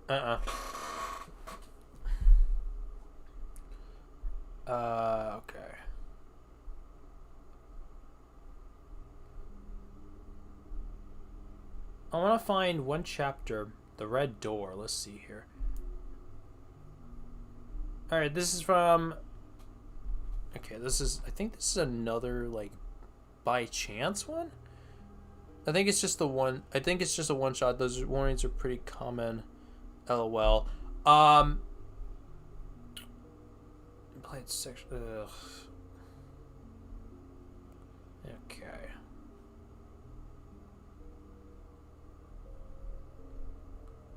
Okay, let's... Alright.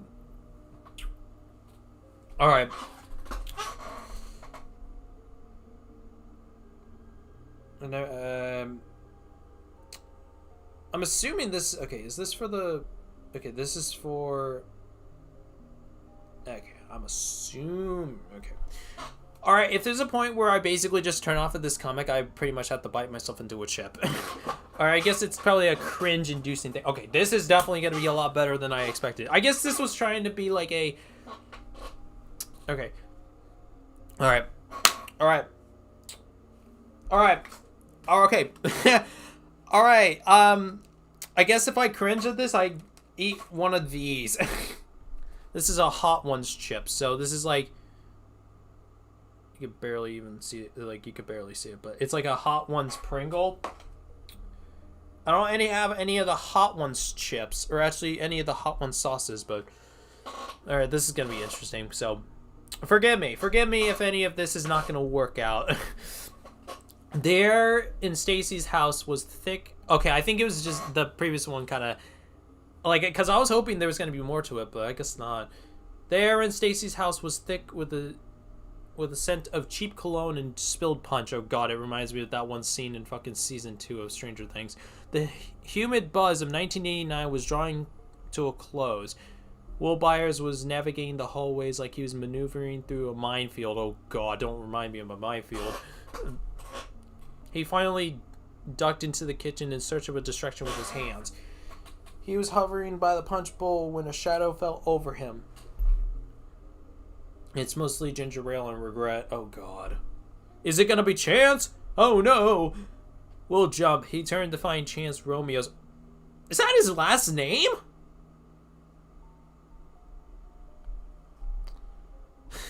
I'm sorry, Hi, Ethan, it's been so long. Yeah, I know. Leaning against the counter, Chance wasn't wearing his Letterman jacket. For once, he just looked like a regular guy in a polo shirt. Those eyes were surprisingly soft. First party? Chance asked while tilting his head. Will's face started to heat up. Is it that obvious? A little. Chance chuckled and he took a sip of his drink and then set it down. His expression shifted over into something more somber. Look, Byers, I wanted to say I'm sorry for the stuff with the team. For the way they acted, it was stupid and you didn't deserve it. The apology caught Will off guard. He had spent so long being a target that he didn't know how to feel and react genuine kindness from somebody like Chance. Thanks. Will managed. His voice felt small. That meant a lot, truly. I mean it, Chance said. He stepped closer, closing the gap between them. I spent a lot of time following the crowd because it was easy, but watching you, you're just yourself no matter what. I always thought it was the bravest thing I'd ever seen. Will felt his breath ditch. It didn't feel very brave. That's usually how it works. Chance replied with a small knowing smile. He reached out and let his fingers brush against Will's arm.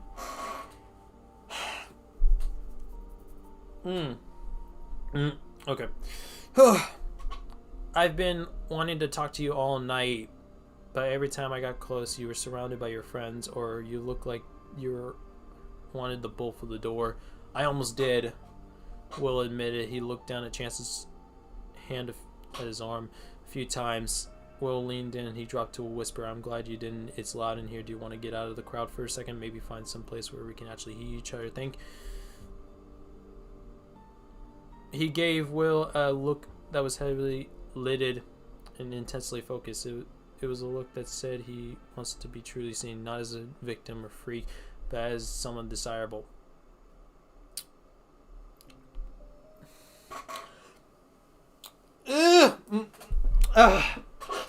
I'm trying to hold on, but I'm like, fuck, this is getting... Yeah,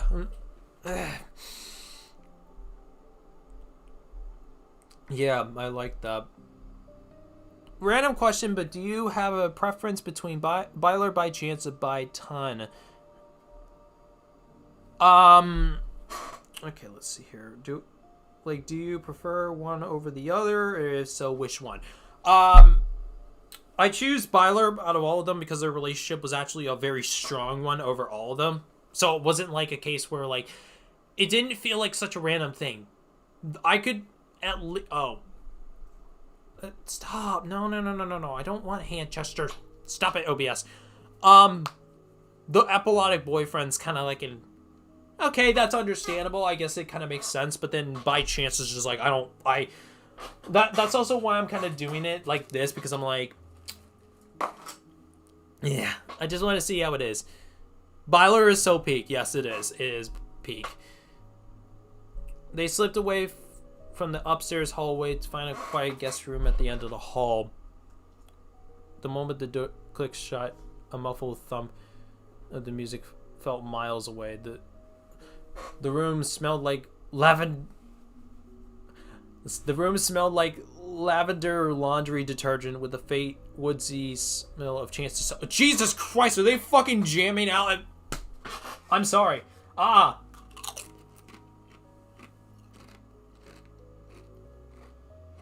Fuck, that's hot.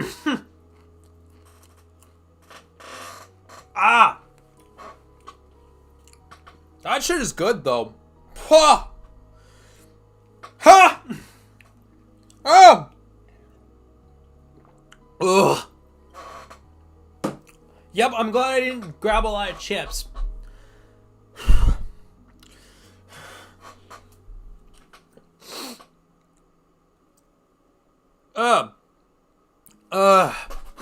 Okay, so let me get this straight. If they were staying at, I just read ahead and I cringed so hard. Oh god, I'm not prepared for it.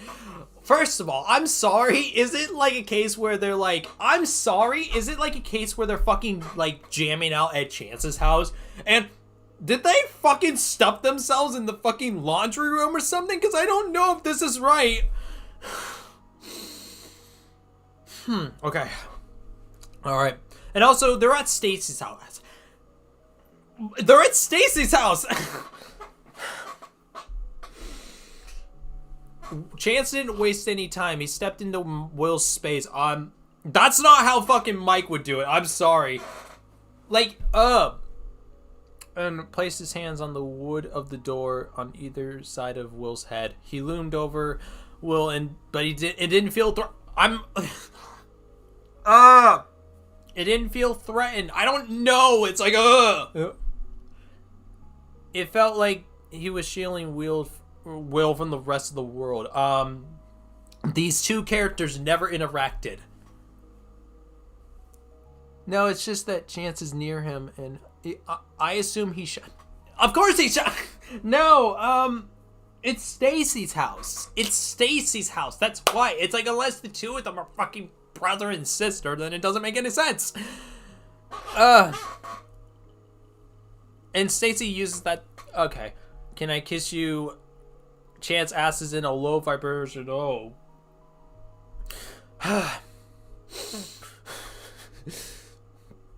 Will's heart was hammered against his ribs for the first time. It wasn't out of fear. I don't know. Like, it's like, bro. At least the last one felt more genuine. This just like, it's like a sudden, like it's just a makeout session. It started yes. It started gently. It was attentive press on the lips that tasted like the punch and quite felt like a question. It's the fact that like it felt like a question. Yeah, it's like, why am I kissing this guy that I don't even really fucking know? Chance was careful at first, but when Will reached up to the grip, when Will reached up to grip Chance's chest and pulled him closer, the kiss deepened. It turned heavy and hungry. Chance groaned softly against Will's mouth. Ugh. His hand sliding down from the door to cup Will's face. His thumb brushed against Will's cheekbones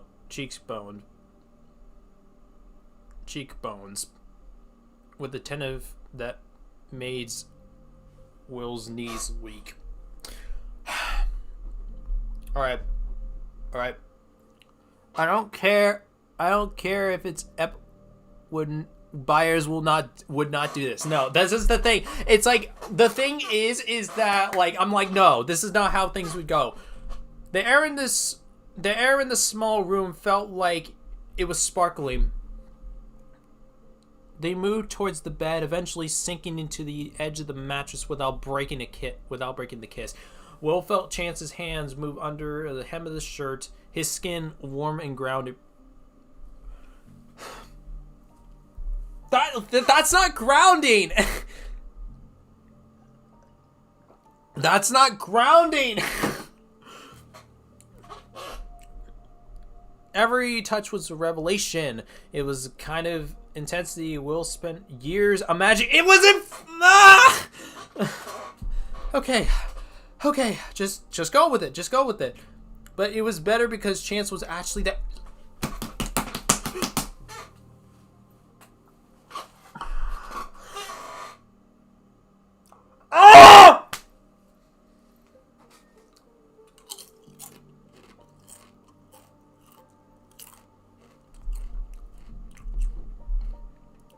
I don't feel grounded. I just feel unsafe. Yep.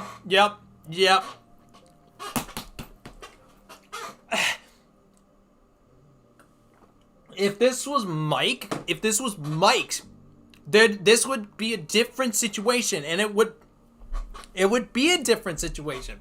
It's a different situation. Okay. Will marveled at the lack of hesitation of Chance's movements. There's no paranoia in the way Chance pulled him closer. No flickering in the eyes towards the door to see if they were being watched. Okay, relax. He wasn't acting like they were doing something wrong or something to be ashamed of. It was entirely present. Well, yeah, but there's a certain extent where it's like, this doesn't feel comfortable. It doesn't feel comfortable. Chance pulled Will closer until there was no space in between them left. His hands moved in a restless energy, exploring the line of Will's back and the curve of his neck. Will leaned towards the contact, his own hands finding purchase in Chance's hair. Their kisses grew more frantic, their teeth clashing occasionally. Oh, God. Clashing occasionally as they get as close as possible. Will felt the urge of confidence he had never known. He pushed back, matching Chance's intensity and letting out a shaky breath when Chance's lips moved to the sensitive skin of his throat.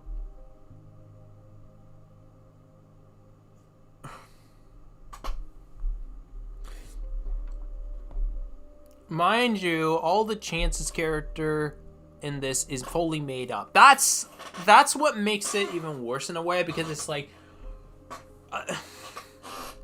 okay, all right. They moved together in instinctive. After this fic, we deserve a Byler break, in my opinion. I definitely would agree. They moved together in instinctive rhythm. The world was reduced to a fraction of a fiber. The heat of the skin and the quiet sounds of their shared.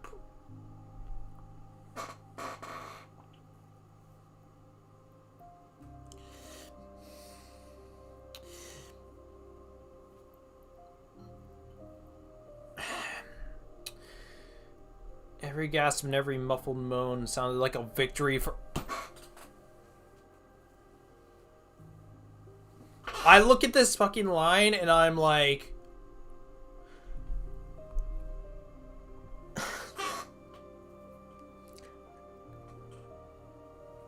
I don't like it. I don't like it. It's a good hot...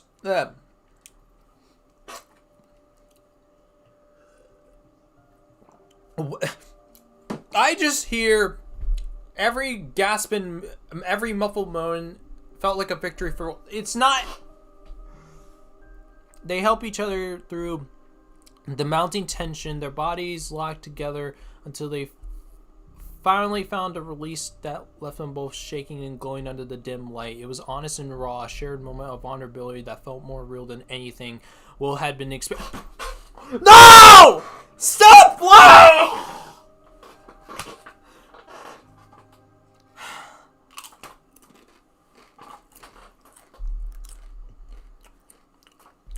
Why the fuck you lying?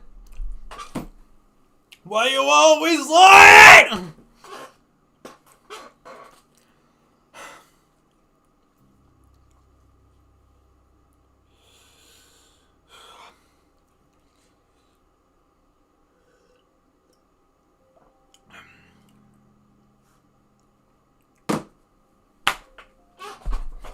Why?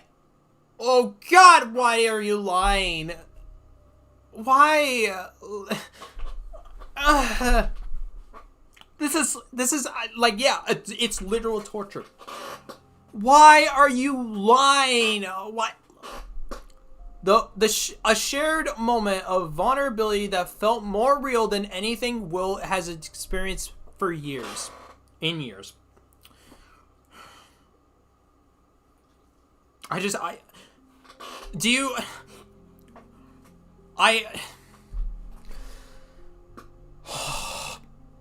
Afterwards, they didn't rush to get up. Chance pulled the pattern quilt back and gestured for Will to slide in beside him. They lay tangled together, Will's head resting again on Chance's chest, where they could hear the steady, calming rhythm of his heart. Chance wrapped an arm around Will, his finger tracing idle patterns on Will's shoulder. You okay? Chance whispered into the quiet. That's not even the biggest issue, but I'm like, really? Into the quiet? Yeah, you couldn't just say into the, like, something? Will nodded, pressing his face closer to Chance's neck. Yeah, more than okay. I just didn't think tonight would end like this.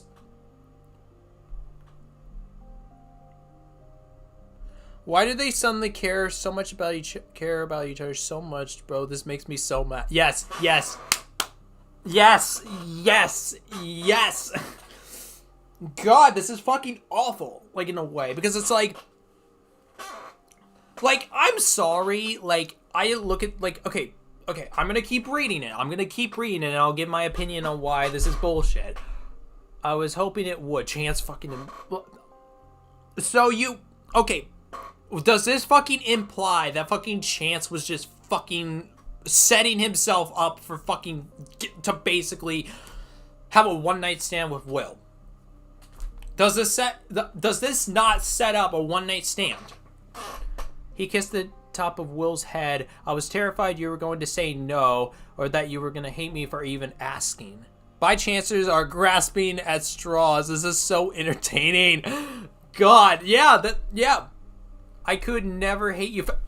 You too! Oh! Ah! God damn it!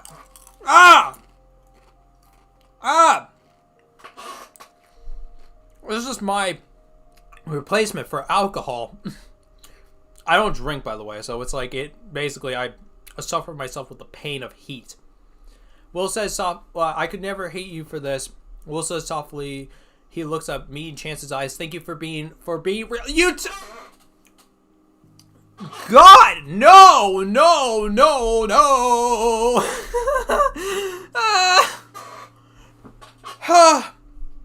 Chance smiles. A small and private thing meant only for Will. I want to keep seeing where this goes. If you're okay with I am. Will promised. A genuine smile tugged on his lips. Chance left first. He gave Will one last lingering kiss that left him lightheaded. Will waited a few minutes to straighten his shirt and try to settle this racing pulse before stepping into the hallway. He didn't even make it 5 steps before he ran into Mike.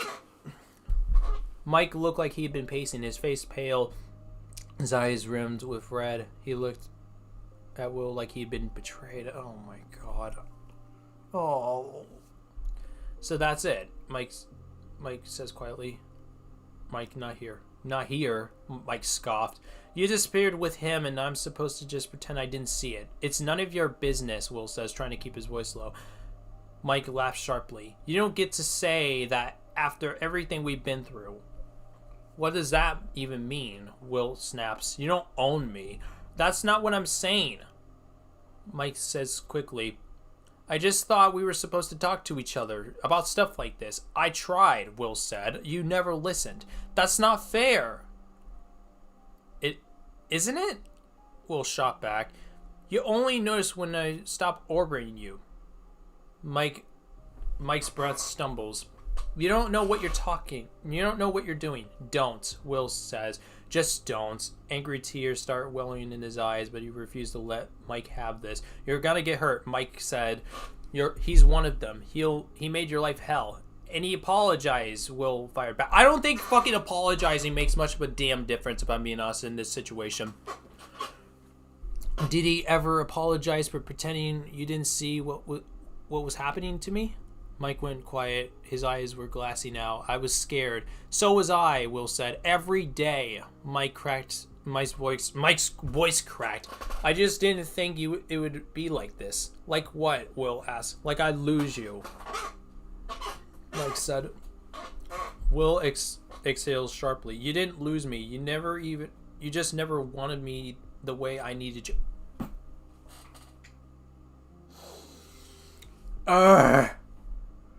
Mike flinched. I saw you the way you looked at him, Mike said, tears finally spilling. You never looked at me like that. Oh my fucking God. Are you That's because he didn't want to hide that. He wants me. I found someone who makes me feel like I can actually have something nice for once in my life. Someone that doesn't make me feel like I'm a secret or a mistake. Mike freezes. The words seemed to hit him like a physical blow. He was left breathless in silence in the middle of the hallway. Will didn't wait for a response. He turned away and walked away. Downstairs, the party was at full swing. Will spotted Max and Lucas at the edge of the dance floor. Max had her sunglasses pinched at her head and squinted at him. You look like you just saw a ghost or won the lottery, she noted. What's wrong? I just got into it with Mike, Will said. He leaned in so only they could hear. Again? Over what? Will took a breath, a spark of mischief and pride lit up on his chest. I made out with Chance.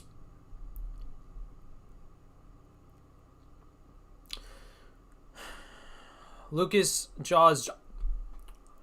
Okay, hang on. No. Continue. Max let out a low whistle and smirked around her face. Byers, look at you. Honestly, good. You deserve somebody who isn't a total headache. Across the room, nearly sighting the back door, Will caught Chance's eye. Chance was talking to his friends, but a moment he saw Will, a sweet and private smile broke on across the face. He didn't look away and seemed ashamed. Will felt a blush creep on his neck. For the first time in a very long time, the future didn't look like it just looked like a beginning. Can you read Small Town Boy after this? I think it'll help you recover. Me when I lie. I'm sorry, but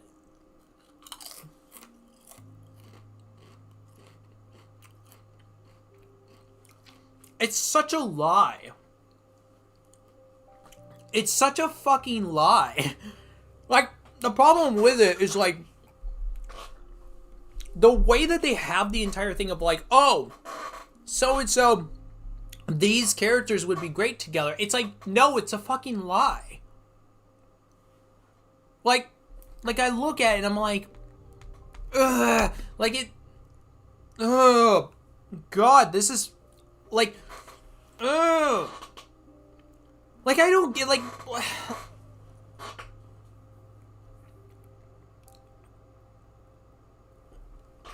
This is not a genuine relationship. It's not a genuine relationship. It's not.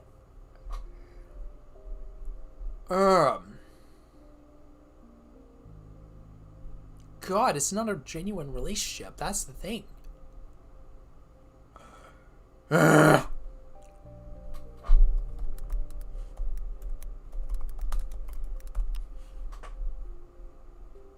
think this is the one, right?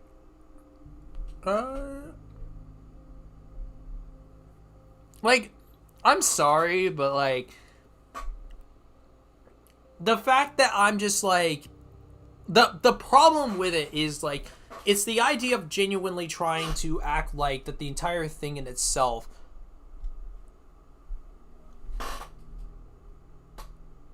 $2 billion. By the way, Small Town Boy has 2 billion pics with that name. Okay, let me look for that. But, like, the problem with it is I'm like... The biggest problem that I have is... Okay. Edit search. Creator. I don't, know how to dance. I'm assuming that... Oh, you got a few of them. Jesus Christ. Oh, God. Is this a... Okay, this one's definitely... This has, like, 25,000 words. I'm not going to be able to read all that. Continue. But... But, like... But the problem that I have with the whole thing of, like... The problem that I have with the entire thing of Bychance is, like... It's not a real relationship. It's not a... It's not a, It's not a genuine relationship. It's something that some people made up. And... Like, I talked about in a video, being like, why does this ship even exist in the first place? Those ships are... Ooh.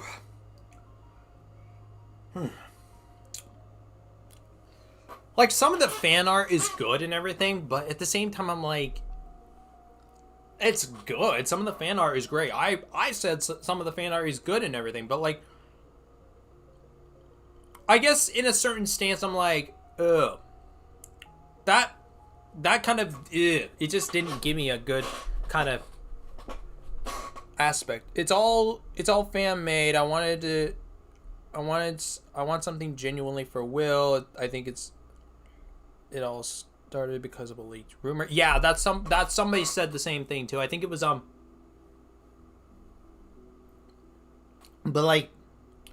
but the big problem that I have with it is just like it's either because people are wanting to get rid of the idea of Byler even happening in the first place, but okay. Okay. Alright. Alright.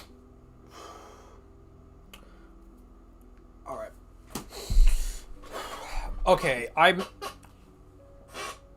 not gonna read through all this because this is like 25 chapters. So like 25 chapters, but I do plan on looking at the other one that also came up in the same search.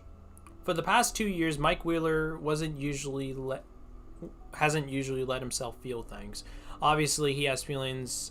What fuck? I already fucking lost track.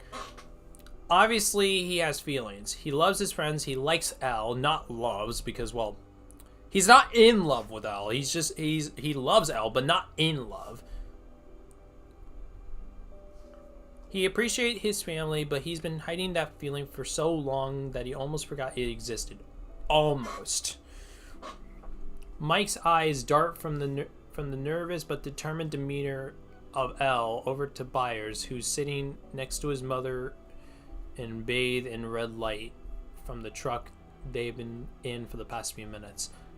He's oddly quiet, and Mike can't help but notice the way he pulls his sleeves down from his hands, over his hands.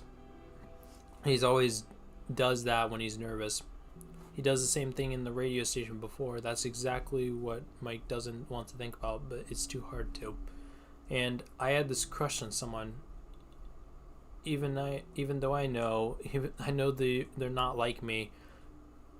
God, that fucking line about the whole Tammy thing comes back. It's 11 chapters. The second one is a sequel. Does he though? Does Will know? Does Will even know? He can't quite say that he does. That's all in his mind is the way Jonathan got up to embrace Will after he spoke the terrifying truth. And Lucas, then Dustin. Mike remembers sitting there in silence for the longest time, waiting to see what each other thinks. He knew it was a dick move, not immediately getting up to support his friend, but instead sitting in silence like a damn idiot.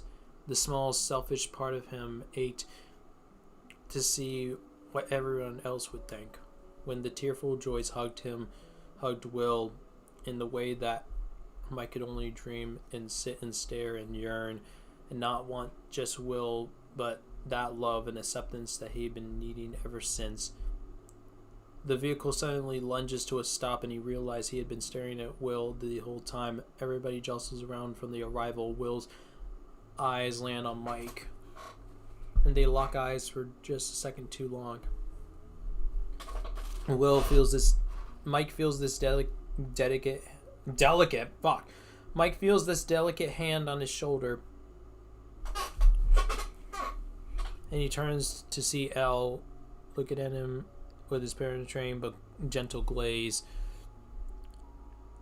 It's terrifying knowing someone who could easily go into their mind, especially when you're Mike Wheeler. "Are you okay?" she asks softly, and Mike just lies there before realizing she already knows that something's wrong. She wants to tell her everything. She wants to so bad, but that can wait for after they save the world.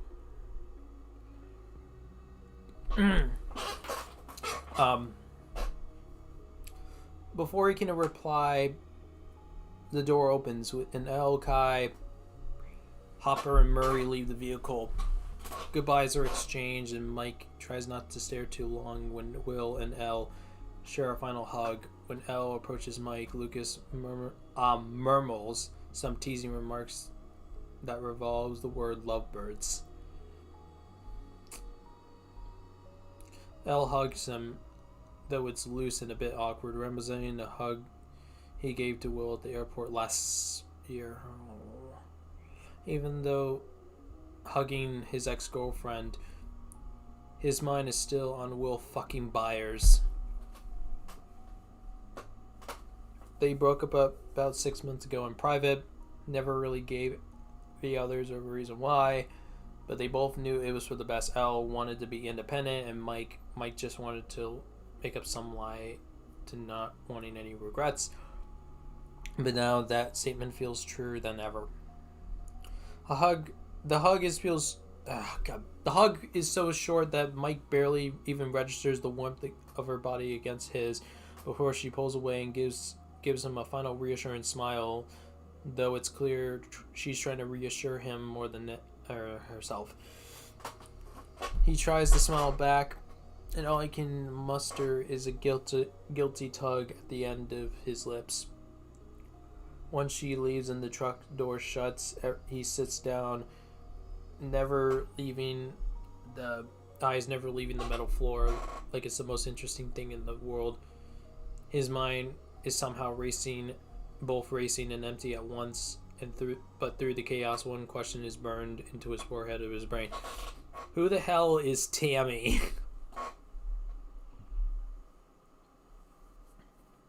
I keep bringing up that one line that Will says. It's like, how... The only Tammy he can think of is Tammy Thompson, but what would that do with Will? More importantly, what would that do with Mike? As much as Mike hated to admit it, he realized that the crush Will had been talking to at the radio station was himself. He honestly hadn't known that Will was... gay. Now he had no clue why Will even likes... that's the sad part about it, because it's like Mike realizes there was something wrong with him on October 23rd, 1985, when the Byers moved away and when Elle kissed him in front of the closet. What a cruel fucking twist of fate it was, when he realized it felt basically like nothing. So he hid it. He hid it from Elle, from his friends, and from himself.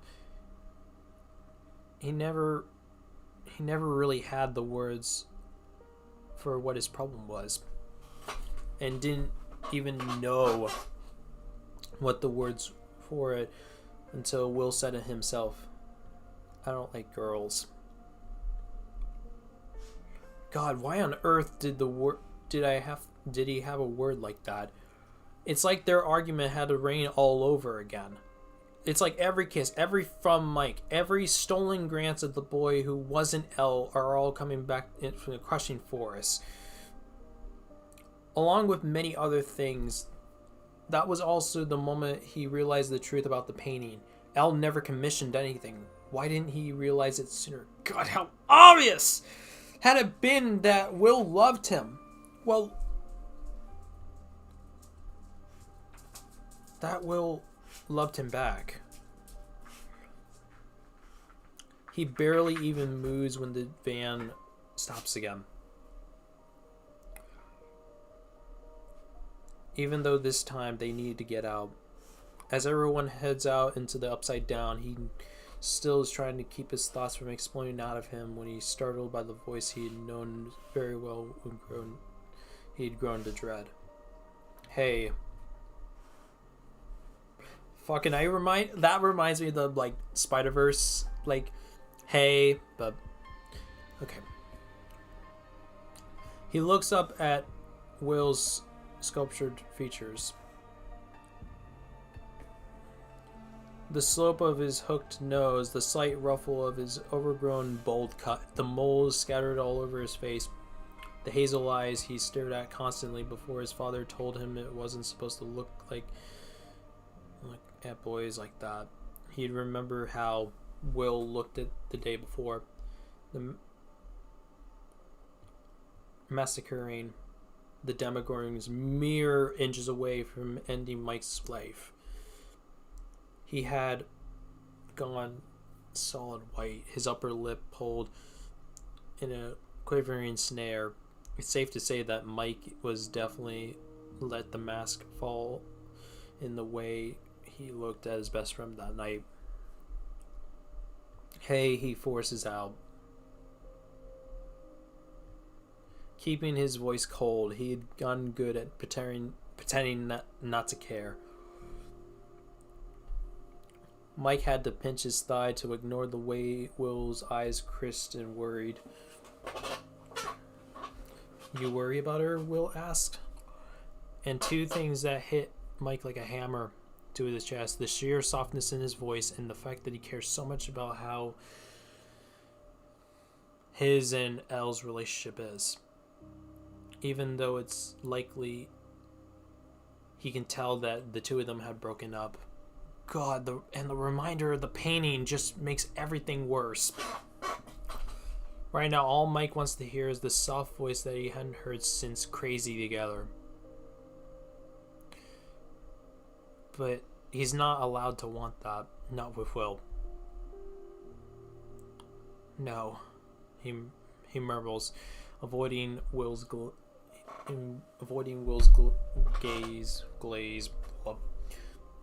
gaze. That's what it is.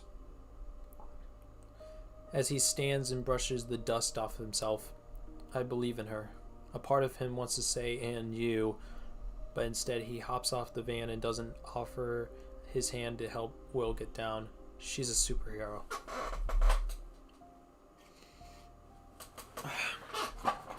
Will stumbled a little after a small jump and immediately Miss Byers rushes to support him. It's adorable, but he pretends not to notice how Will sees Mike's eyes linger all over him. He speeds walks towards the front of the group and ends up right between Dustin and Jonathan as they head towards the radio tower. Climbing up is a physical taxing process, but to him, the worst parts are the resting spots in between, because that gives him enough time and peace to think. And the last thing Mike Wheeler wants right now is to think about anything. Somehow, Robin Buckley ends up following him. Mike barely knows anything about her other than the fact she's the host and the announcer of The Squawk, and that she's less than appreciative of his music taste. Back at the radio station, she argued for hours over what song to pick for the bomb and eventually compromised on Heroes by David Bowie. And that was the last song they played for the fucking finale and shit, and people say it's a conformity gate.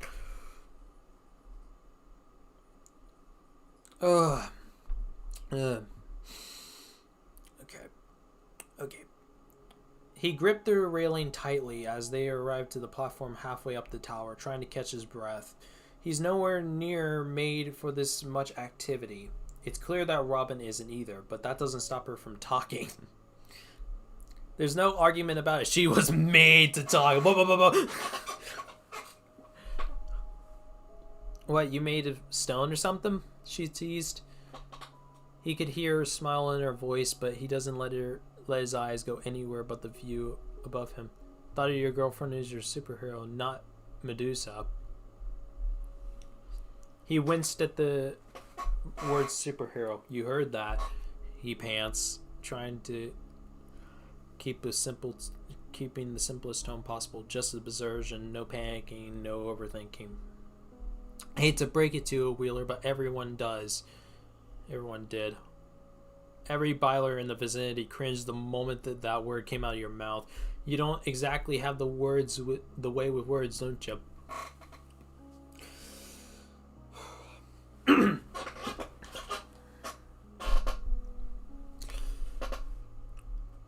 That Robin's right about. Communicating has never been his strong suit. He's always preferred writing, and though he used to be in the form of creating D&D campaigns for the party, now it shows itself in journals. Mike started keeping a journal a day the day the Bylers moved away, hiding the small leather-bound notebook under his bed right beneath the binder of Will's drawings that had been collecting dust. His entries were nowhere near out and thrown into the wastebasket. Oh, shit.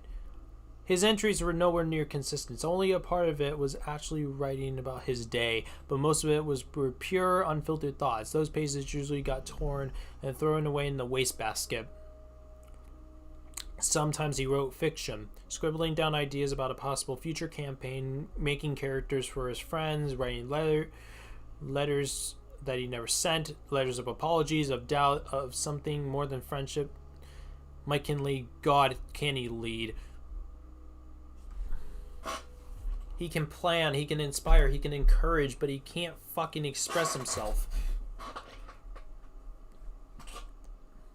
Mike doesn't answer. He grabs his water bottle from his backpack and takes a large sip, hoping Robin will eventually get bored of his silence and move on. But if there's one thing he learned about Robin Buckley in these past few days, she can always turn silence into an opportunity to talk.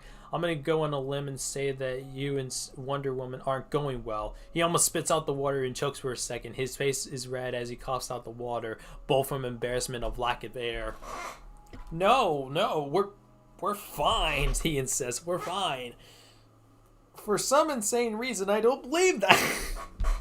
Robin replies, Mike can't come up with a good enough comeback. Instead, he glares at her as he puts away his water and climbs up the ladder without her. You can hear a faint scoff from below him. The world could be ending in minutes, Wheeler. You're gonna have to get your act together at some point. He doesn't reply. When he reaches the top, he sees Will already there. He extends his hand towards Mike to help him up, but he doesn't take it. Mike forces himself to get up and avoids looking at Will expression, judged from getting looks from everyone. He already noticed the sun aversion. Being this high up gives Mike a sick-need memory from 4 years ago when he was 12 and looking at the drop of the quarry beneath his feet. He remembers Dustin, a pleading voice from behind him, and Troy's taunting words. He remembers he had to take a deep breath. He thought it was going to be his last before stepping off and letting himself off. Steve starts talking, probably about the plan, but Mike can barely hear him, and before he knows it, everyone around him sounds muffled like he's underwater. Hey, Mike. Fear surges through every inch of his body, and his heart thumps like an angry rabbit. Just one mistake, and he'll fall to his death. And there's no Elle to be there to save him. Mike. His grip on the railing tightening so much that the metal creaks. He doesn't even notice he's having trouble breathing until his head hurts and his face tingles. And for some damn reason, he can't tear away his gaze from the ground below. Mike! God. Well, fuck. What? God. I'm cringing at myself. Damn it. He snaps, turning around immediately when he feels the hand on his shoulder.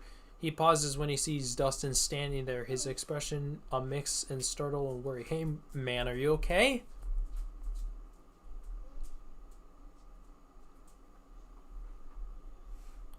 Did it end? Wow. Oh. Music ended. Okay. Everyone's staring at him. He's never felt more exposed in his life. The feeling of his face is coming back, and he can tell from the sudden warmth on his cheek that he was crying. He was frantically trying to wipe his tears, but his hands are shaking too much. I'm fine, he reassures, hating the way his voice cracks. I'm alright, don't worry about me. It takes a few minutes for Dustin to believe him, but eventually he does. Okay, just be careful, okay? The fact that it messes with your mind. We gotta be strong. Mike nods, and his breathing finally comes down. Dustin's hands fall from his shoulders, and he rejoins Steve to communicate with Hopper through the radio. They still have, at the very least, hours before the abyss starts to descend. And it's just mainly status reports and nothing interesting. Everyone seems calmer. Mike has seen the tension in Nancy and Jonathan's relationship for weeks, but now everyone seems okay between them. Dustin seems more rational.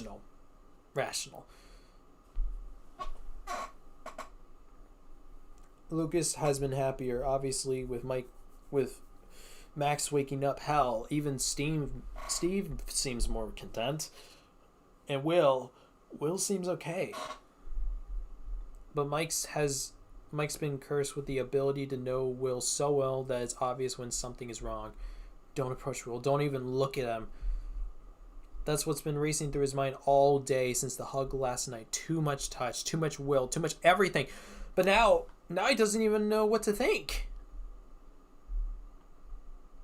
He sits on the pole at the center of the platform, trying to keep his gaze away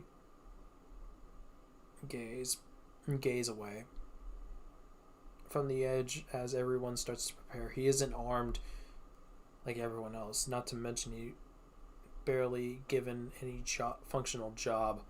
It's almost laughable. What function would Mike even have anyway?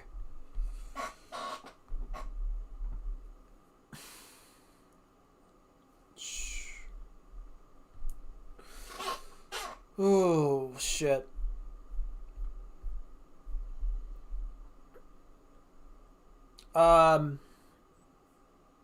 It's not a bad, like, it's got 11 chapters, jeez. I could definitely dedicate a full, like, stream to doing this. And maybe I'll do that.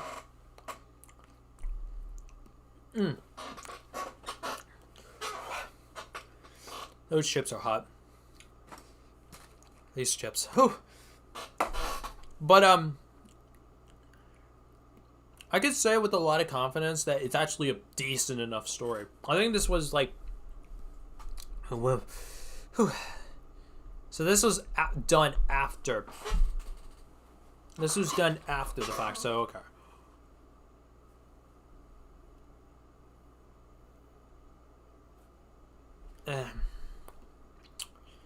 Alright, okay, so I think I'm gonna return to this, like, I'm probably gonna return to it, because this is, like, 11 chapters, and I definitely want to go through a day of actually going through a full-blown, like, I plan on going back to this, so this will be a, dedicated, stream, I think, so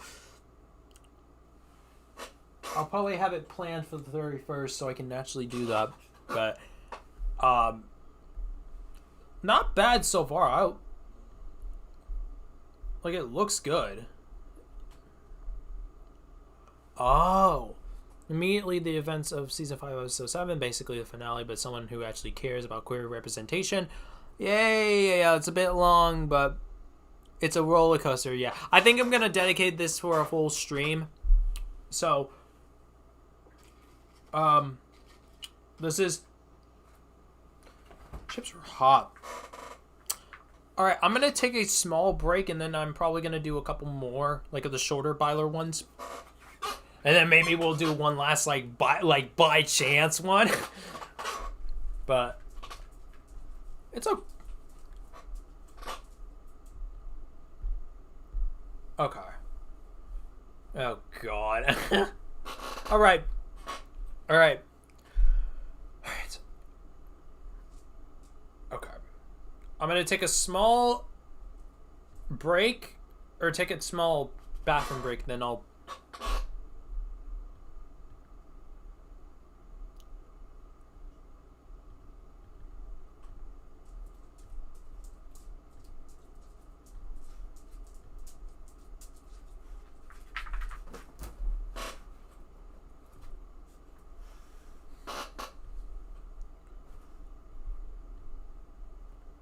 Okay.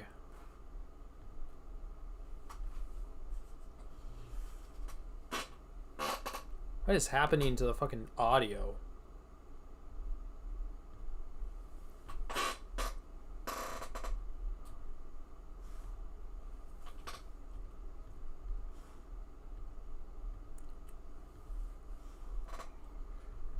Okay.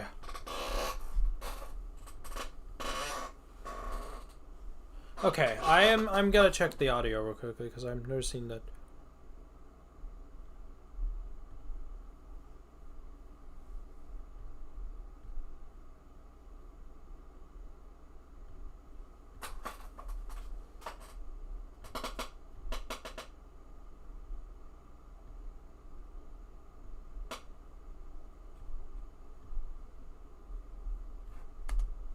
Okay, hang on a second. Okay, all right, I'm gonna use the bathroom real quickly. I gotta fix the audio issues real quickly because I think we may have lost some audio.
I don't know if the audio ended up disappearing at one point or because is the audio still here? It sounds like it's gone.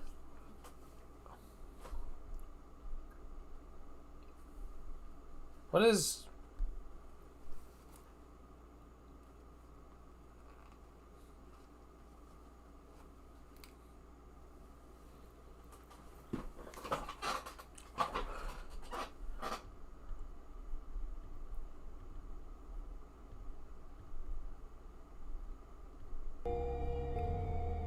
That's why it fucking froze.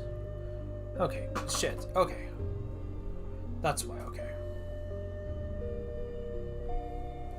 Okay, there we go. The fucking thing froze, that's why. Okay. At least I know I could at least do that. Alright. Alright, alright, alright. Okay. Alright, we're gonna do a few, I'm gonna do one Bychance comic, and then I'm gonna do one last Byler comic. So this is gonna be fun. Object my desire. Oh god.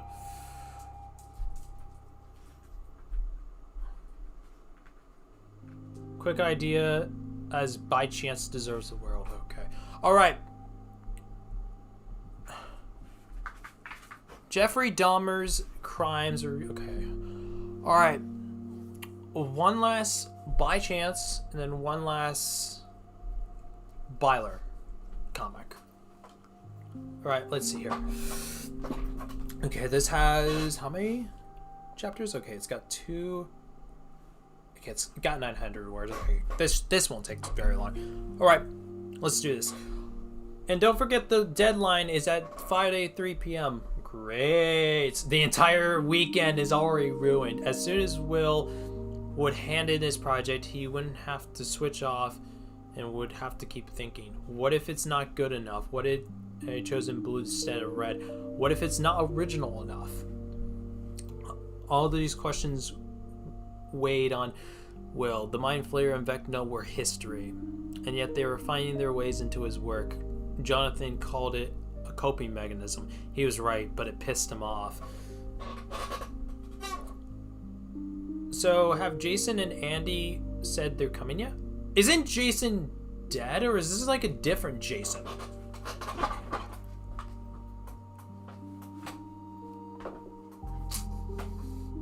If this is like a different Jason, then I...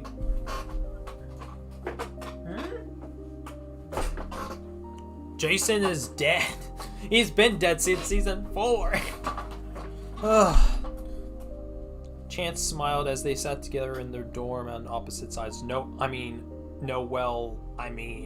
Chance knew his friends were a sensitive topic. They weren't as bad as Billy, and even Chance didn't know how they felt about homosexuality. In all those years, it had never come up, even though he himself was bisexual. I don't think they'll be against it, or at least I hope not. They're not worse than Billy though. Billy is an asshole through and through. Will nods. He tried to run over my friends just for fun. Oh yeah, so basically, like, the problem with that I actually see in this is like, wait, like, I don't know. Are these characters not dead? Hawkins was a shitty place, and yet Hawkins is my home. Chance grinned, hesitant. And yet Hawkins is my home. The fact that they typed it twice. Okay, Speed Force Spectre, I see your fucking comment. Will Byers and X Twilight Sparkles. Fucking My Little Pony shit here. Okay, it was already evening, and when Will wanted to finally sit down and work on his project, he felt he had procrastinated for too long. If Chance had stayed, he would have thrown out his Leatherman jacket at him. He couldn't understand why Will sat there in nothing but a tank top and his boxers, even at near freezing temperatures. Asking Chance to turn off the heating, but he did it, and Will appreciated it. Will and Chance never had much to do with each other at Hawkins, but now they were in the same university, and all things were roommates. Okay, let's get into it.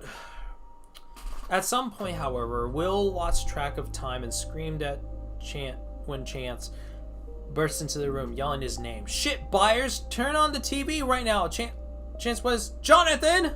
His older brother came in behind Chance. Both of them turn it on.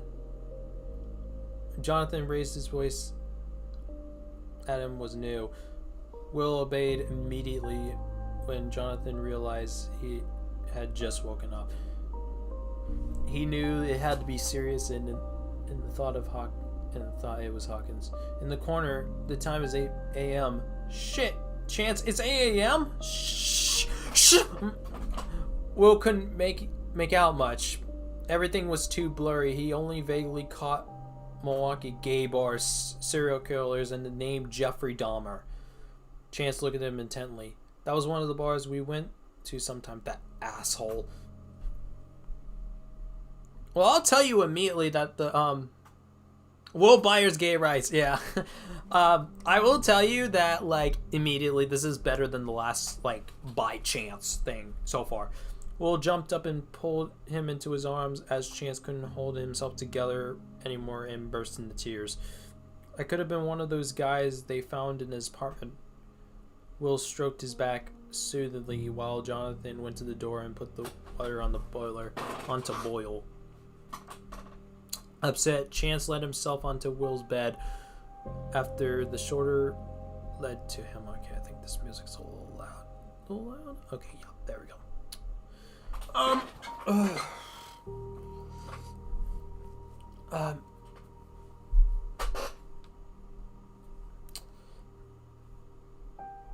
Will still holding on to him. Jonathan handed him a cup of tea, which upset Chance.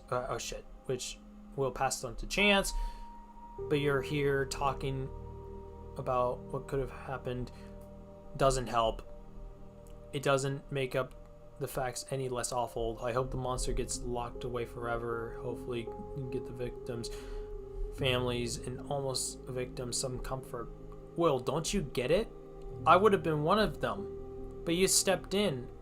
You had already offered me money, and I would have gone with him. You prevented something worse. Will grew emotional as Jonathan moved towards the door. He doesn't interrupt this moment. He doesn't want to just be friends with you anymore. I don't want to just be friends with you anymore. Shock. Everything inside Will screams for him to run. He couldn't go through with something like this again.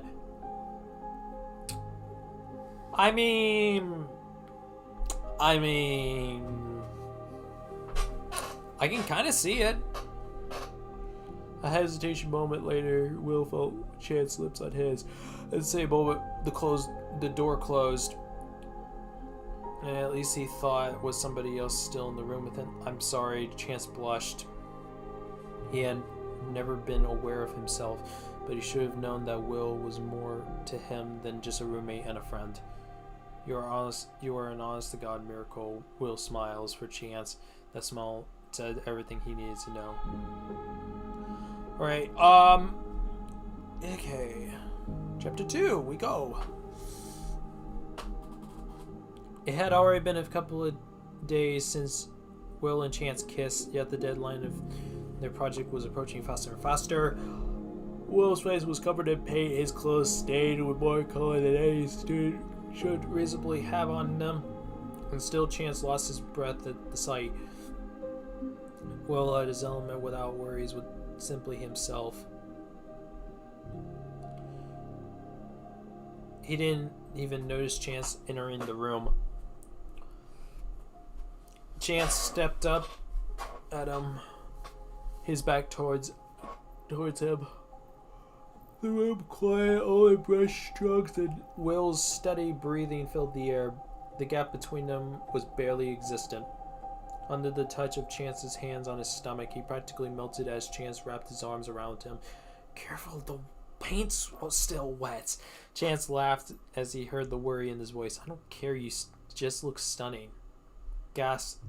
Will gasped when Chance pressed his lips to his neck. We could get caught. We could, but we're not in Hawkins anymore.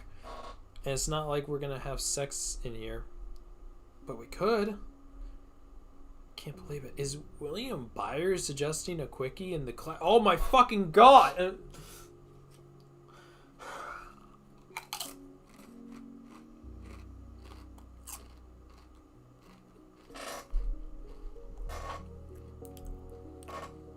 Yep, that's where it is.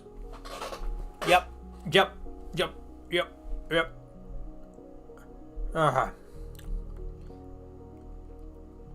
My past selves in Hawkins would have been shocked.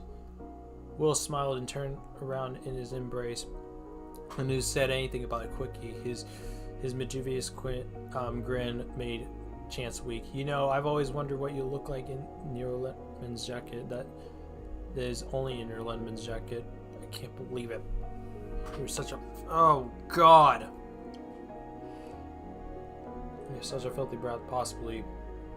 Will grinned, and it was everything Chance could ever dream of. God, he hated this nerd. He loved this nerd. This isn't as bad as the last one, because at least I could give this one at least some sort of but this is not like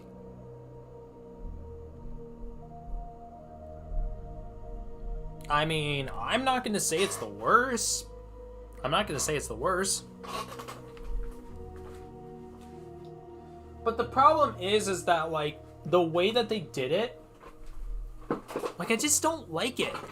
I mean, I talk about Bychance being forced and everything, and it's just like, ugh.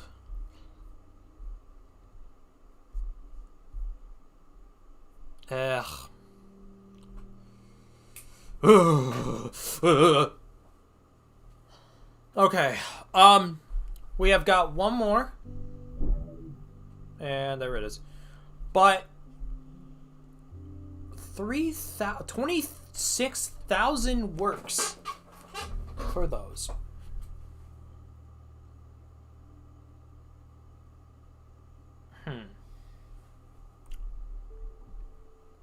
All right.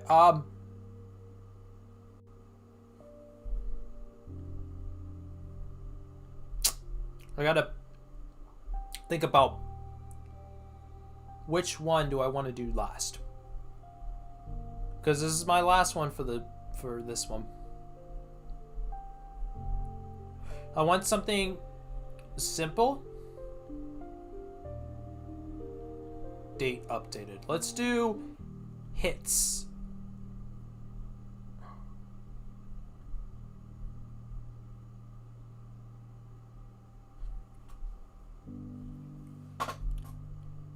You took my heart out. I was sleeping.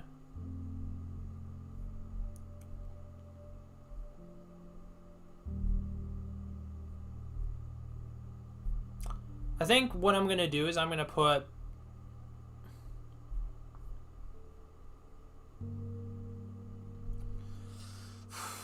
all right, let's do 100.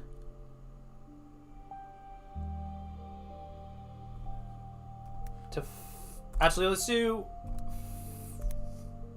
I'm gonna do 3,500.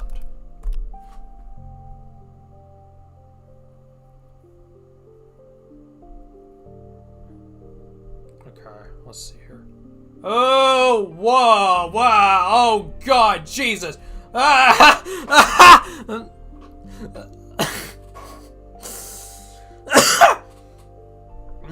Okay, the right idea sounds good. Right idea. Yep, right idea. Ah!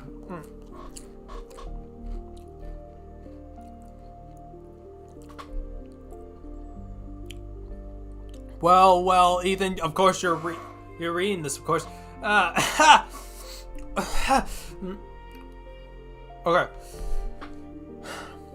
Okay.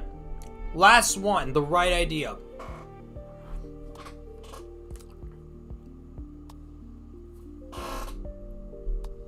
Like I was just sorting it through, okay? I wasn't,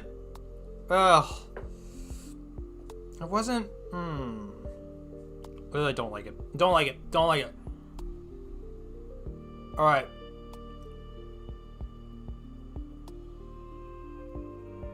Okay. Alright. This is the last one. And then I'm getting off for the night, for the stream anyway. Let's see here. Okay, let's see. Yeah, you said that, but I'm having some trouble understanding. What's there to understand? Will ask. Mike contemplates, and then says, "Why are you so quick to defend me?" Oh, he's so fucked, beyond fucked. Even if there is such a thing, all right. Yeah, it's bullshit. It's absolutely is bullshit. All right. But Mike will not just stop moping about it. All right. Let's do it. Last one. They're in Will's bedroom. Mike keeps crumbling and uncrumbling that note 11 wrote for him before she apparently left to get her powers back, and Will just sits on his bed, picking with his hands. They've been like this for what feels like hours, only talking about what Mike says about how insane all this is. He's right. Of course, but holy shit, Will feels like screaming. Mike finally tosses the note in the trash can, catching Will's attention. Does an exaggerated sigh. Not exaggerated. That's not exaggerated. Ugh. Before he sits next to Will on the bed. Oh, God. You know, he says, frowning, we fought before they took her, but it wasn't like one of our usual fights. It was more mature, like we fought. He shakes his head. She was so angry with me, probably is still angry with me. I've never seen her like that before, and it makes me think that Will raises an eyebrow. Think what? Think that what? That this is her way of breaking up with me. Will pauses and asks, you think? Maybe, yeah, Mike tells him. I guess maybe I should have seen it coming. Will makes a face at this point, which Mike continues. What I mean is, our relationship has been different lately. Not bad, really, just different. It's not the same anymore. Do you get what I'm saying? Helplessly struggling, Will says, no. Mike sighs, clearly frustrated. Okay, it kind of feels like when you have your favorite song, but it keeps playing over and over and over and over again until you don't want to listen to it, like, at all anymore. And you take a moment and realize that, yeah, you do like the song, but it doesn't feel like the same. It doesn't feel the same. It doesn't feel like a bad song or anything. It's just not your song anymore. You've grown on out of it. Maybe she caught on. Will finally grasp on what Mike's trying to say. You really feel like that's about Elle? I think so, yeah. I mean, I like her. Of course I like her. I care about her so much. I even told her during our fight, but I love her.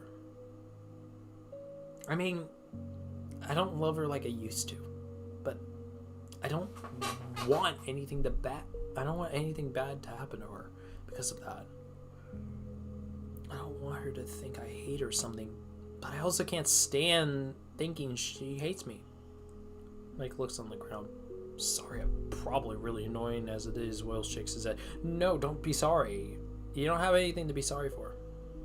It's completely normal to feel whatever you're feeling as it is right now. But I'm certain Elle doesn't think you hate her, or she hates you. Mike looks at him with an appreciative smile, and Will just can't help but say, "You're impossible to hate. It's impossible to hate you anyway." Regret immediately floods over Will. Oh fuck! But Mike doesn't make a face or anything. He kind of just watches him. Will feels like he's standing under a spotlight. He goes into damage control. I'm sorry, that probably sounded really weird. Mike waves a hand, saying, No, not weird at all. He pauses, a ghost of a smile on his face. Kind of funny coming from you, though. Lost, Will asks, what's that supposed to mean? We also fought. Mike tells him somehow Will doesn't remember. I thought you'd be pissed at me, though, to be honest. Will shrugs, a sigh escaping him. Yeah, but I don't know, I guess. I'm so in love with you that I can't stay mad at you for more than 5 seconds. I don't know, it's different. Mike draws his eyebrows together. What do you mean it's different? Will opens his mouth as to say something, but doesn't. You're saying that even though I treated you like shit pretty much the other day, you're not even, like, I don't know, a little bit mad at me? Will bites his lip, inside of his lip. I knew you didn't mean what you said. That doesn't make it okay for me to say. No, but Will stops. This probably shouldn't go any further. No, it definitely shouldn't go any further. Actually, let's just drop it, okay? Mike eventually huffs, but eventually says okay. Then there's an uncomfortable silence. Mike decides this has more to say. I'm sorry about yesterday. I hope you know that. Guess we're not dropping this then. I know, Will says. Okay. You sure you're not mad at me? I'm sure. Because you have every right to be. I know. But you're not? No. Mike grasps his hands together. A weird, unexplainable tension floats in the atmosphere of Will's bedroom. Mike asks, why? God, this is tearing Will apart. I told you. I'm different. Yeah, you say that, but I'm having trouble to understand. What is there to understand? Will asked him. Will contemplates and says, why are you so quick to defend me? Oh, he's so fucked. Beyond fucked. I don't know. You don't know? Will tugs on the fabric of his jeans. No. And then there's a pause. It drags. It drags almost unbearably. The tension in the room has grown. Will finds it hard to breathe. Mike's eyes shift around the room, and if Will doesn't know any better, he'd say he looks nervous. Then he acts like he's about to say something incredibly profound, but what comes out of his mouth is completely the opposite. Okay, then I'm gonna go to bed. Will is thrown into a loop, like the most insane roller coaster loop. Okay. Will gets up, actively avoiding eye contact, and just walks out, just like that. What the fuck? Will flops backwards on the bed. Did Mike just decide to let it go? He didn't figure it out, did he? No. If he did, he would have called Will out on the spot, right? Right? This is exhausting. He changed into his pajamas, a plain gray shirt and blue sweatpants. Once he's settled under the covers, he tries to actually get some sleep, but that unfortunately doesn't last very long. He's staring at the ceiling, him and Mike's conversation playing a loop in his head. It's a stupid idea, but Will thinks maybe he should take a walk to the guest room and then just properly settle their conversation, because it's quite literally tearing him into pieces. How to actually settle it. Will has no clue. Maybe just something, hey, I'm the reason I'm so quick to defend you is all this time is because you're my best friend, and obviously I'm gonna stick by you no matter what. And I'm sorry I've been acting weird. It's just so on the edge of everything going on. Not because I have feelings for you or anything. If that's what you think. Okay, definitely scratch that last part. So maybe he won't exactly say that, but it's an outline. Definitely making up his mind, Will gets up and opens his bedroom. He's a few steps before stopping in his tracks. Mike is standing in the hallway, clad in a green. Even in the dark, Will can see Mike's wide eyes. Hi. Hi! All traces of the plan, his escape plan, through his imaginary back door in Will's mind. What are you doing? He manages.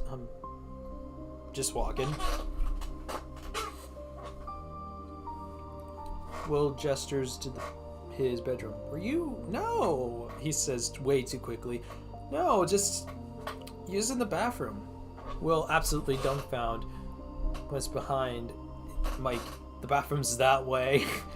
Mike flattered and sheepishly scratches the back of his head. Oh, is it? I guess I forgot. Yeah. There's that tension again. It feels stronger.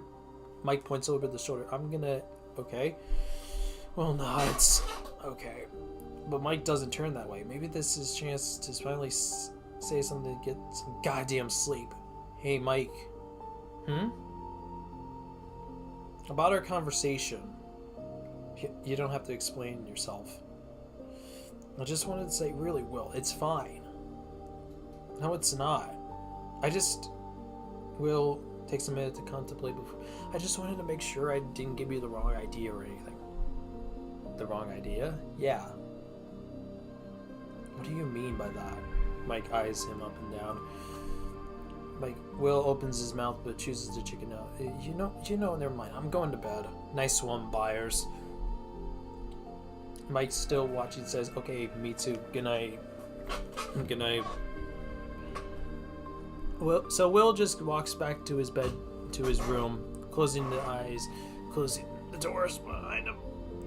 God, I can't read it. Jesus, he's so stupid, like actually stupid. What the fuck is he doing? Feeling defeated,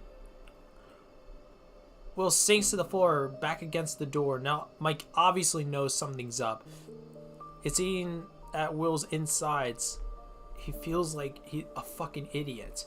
That talk, if Will can even call it that, does not resolve any retention. If anything, it made it worse. There's this pressing weight on Will's chest, but Will is determined to not let Mike get the wrong idea. Even if the right idea just so happens to be the right one, but that doesn't matter. He cannot let things continue to be weird between them. He literally won't be able to function.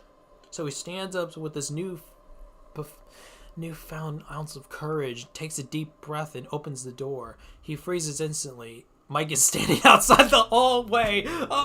The doorway, no. Oh my god. Probably should check the chat. How's the chat doing? I don't know.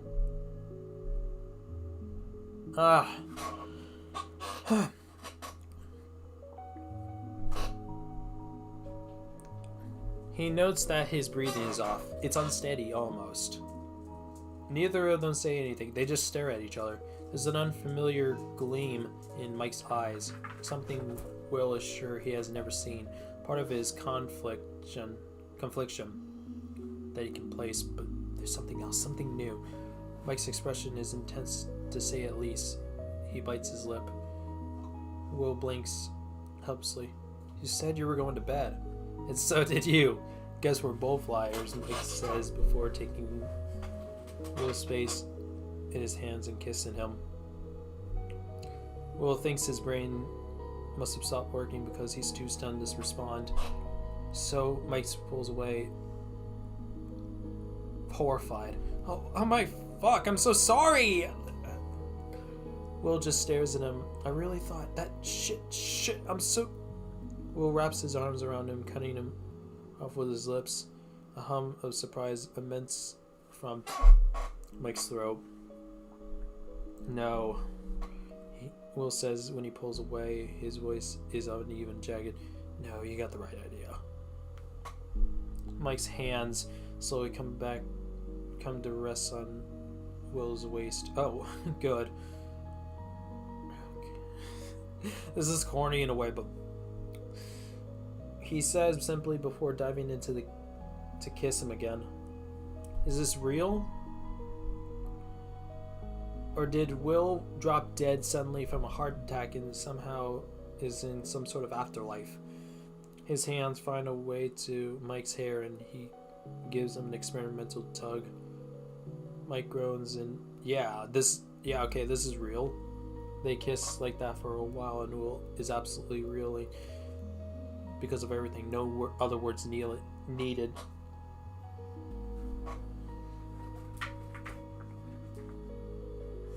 Mike catches Will's bottom lip between his teeth and wow. The noise that comes out of Will is almost recognizable to him. It makes Mike pull away with a sudden aware expression. He's standing in the open doorway with two agents, Will's brother, right down the hall, so not a whole lot of privacy. We should, he says and jerks his...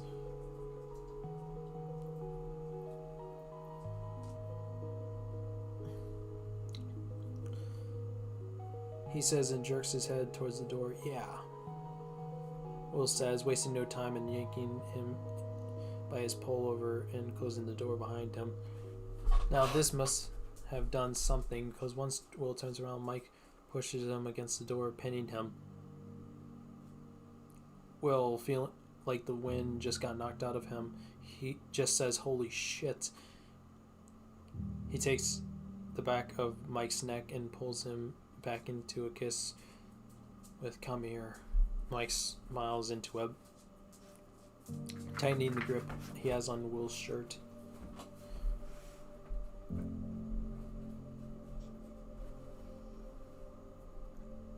Will's hands find their way back into Mike's dark hair,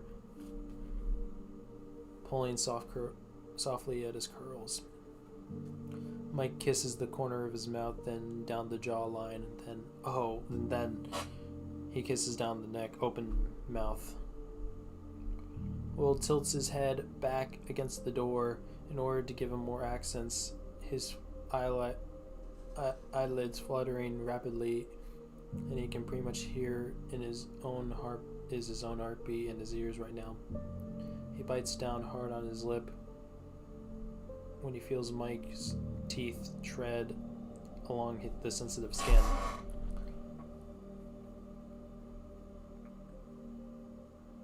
Mike gets the spot on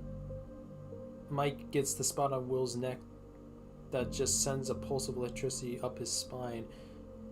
It lights his nerves on fire. His mouth opens, a breathing Mike on his lips. Mike looks at him, and he's absolutely wrecked and shocked, like almost Jesus, he says, kissing him hard on his mouth. When the hell did your voice get so fucking deep?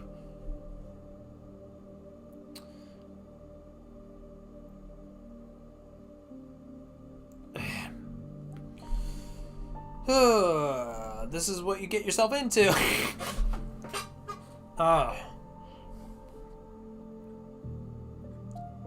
Will hums against his lips. Puberty will probably do that to you.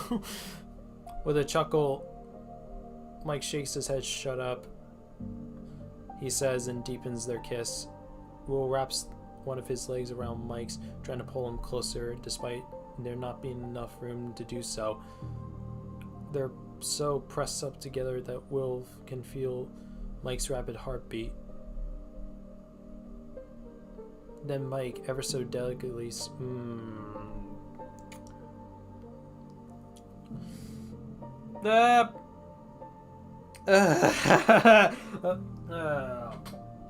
God.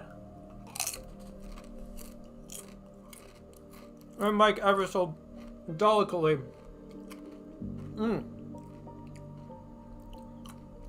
Yep. Slides his tongue into his mouth. Will's so done for him. It's absolutely insane. Now he thinks about it. Here he is, back pressed against the bedroom door at 2 a.m, making out with Mike Wheeler. Mike Wheeler, his best goddamn sister. His best friend since goddamn kindergarten. Mike Wheeler, the boy he's been in love with since forever. Mike Wheeler, the boy he thought he'd never get to have. Yet, here they are making out. It should be weird, right? Only hours did Mike's girlfriend and Will's sister pretty much dump him, but somehow it's not. It feels right. Something lost returning home, and Will can't seem to get enough of it.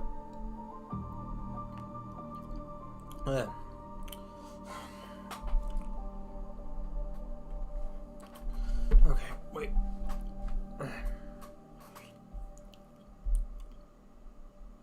Mike's hand slid under Will's shirt, not to take off, just to touch the bare skin there. Will shivers underneath his Roman hands, and he must have said something, because Mike looked at him and says, "You're killing me with that." "With what?" Will asked, Fox innocent. "Your goddamn voice. How you sound when you're so..." Mike searches for the better word for what they're doing right now, but it just lands on like this. Will wraps his arms around Mike's neck. "So you're saying my voice turns..." Oh, God. Mike breathes a laugh. "Okay, you're making it sound weird." Yep. I can admit with you, Mike. I can... I don't like it.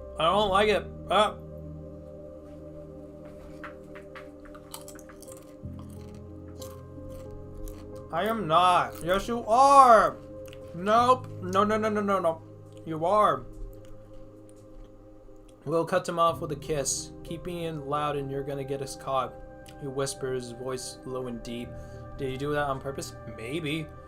Mike just stares at him for a second before leaning in. "You're driving me crazy," Mike tells him between kisses. Ah, jeez, how long is this thing? I could say the same for you, and Mike grins against his mouth. They go on a little longer, absolutely lost in each other. If there was anything else going on, if everything was just normal, Will thinks he could stay like this forever. The feeling of being with Mike in pure ecstasy and the kisses that touch his words, him. He's hooked on a drug and he doesn't plan on quitting. They eventually break away and Mike presses their foreheads together. They're both severely out of breath, lips pink and swollen. Mike's hair is a mess. Hi. Will manages hi. Will blinks. So that was good. Mike smiles. Yeah? Yeah. Mike places his hands on Will's waist. Sorry if that was too forward. Will shakes his head. No, not at all. Really? Crackling a smile, Will says, okay, maybe a little. Mike starts. I figured it out. I was just kind of like, hit me. After our conversation, I couldn't go in our second without doing something. Well, I'm glad you did, Will tells him. Yeah, me too. Mike says with a soft smile, his eyes shine with a brand new light. He brings a hand up to the side of Will's face, fingers running along the jawline. So does this mean we could stay in your room tonight? I could stay in your room tonight? I mean, if that's okay. Will rolls his eyes, but he can't help but smile. I suppose. Do you know how to get to the bathroom from here? Mike responds with a kiss on the top of the nose. Shut up.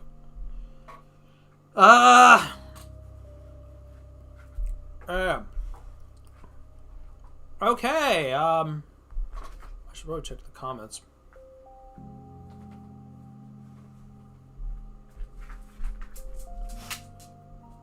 Damn. Okay. So, this was an interesting read. Oh god, like, I think I am going to pretty much, okay, I'm going to end this here because what the fuck am I seeing with Steve? I am going to end this here because I've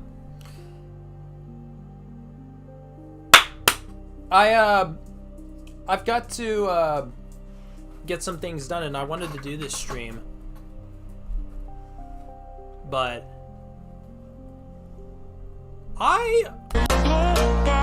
oh no.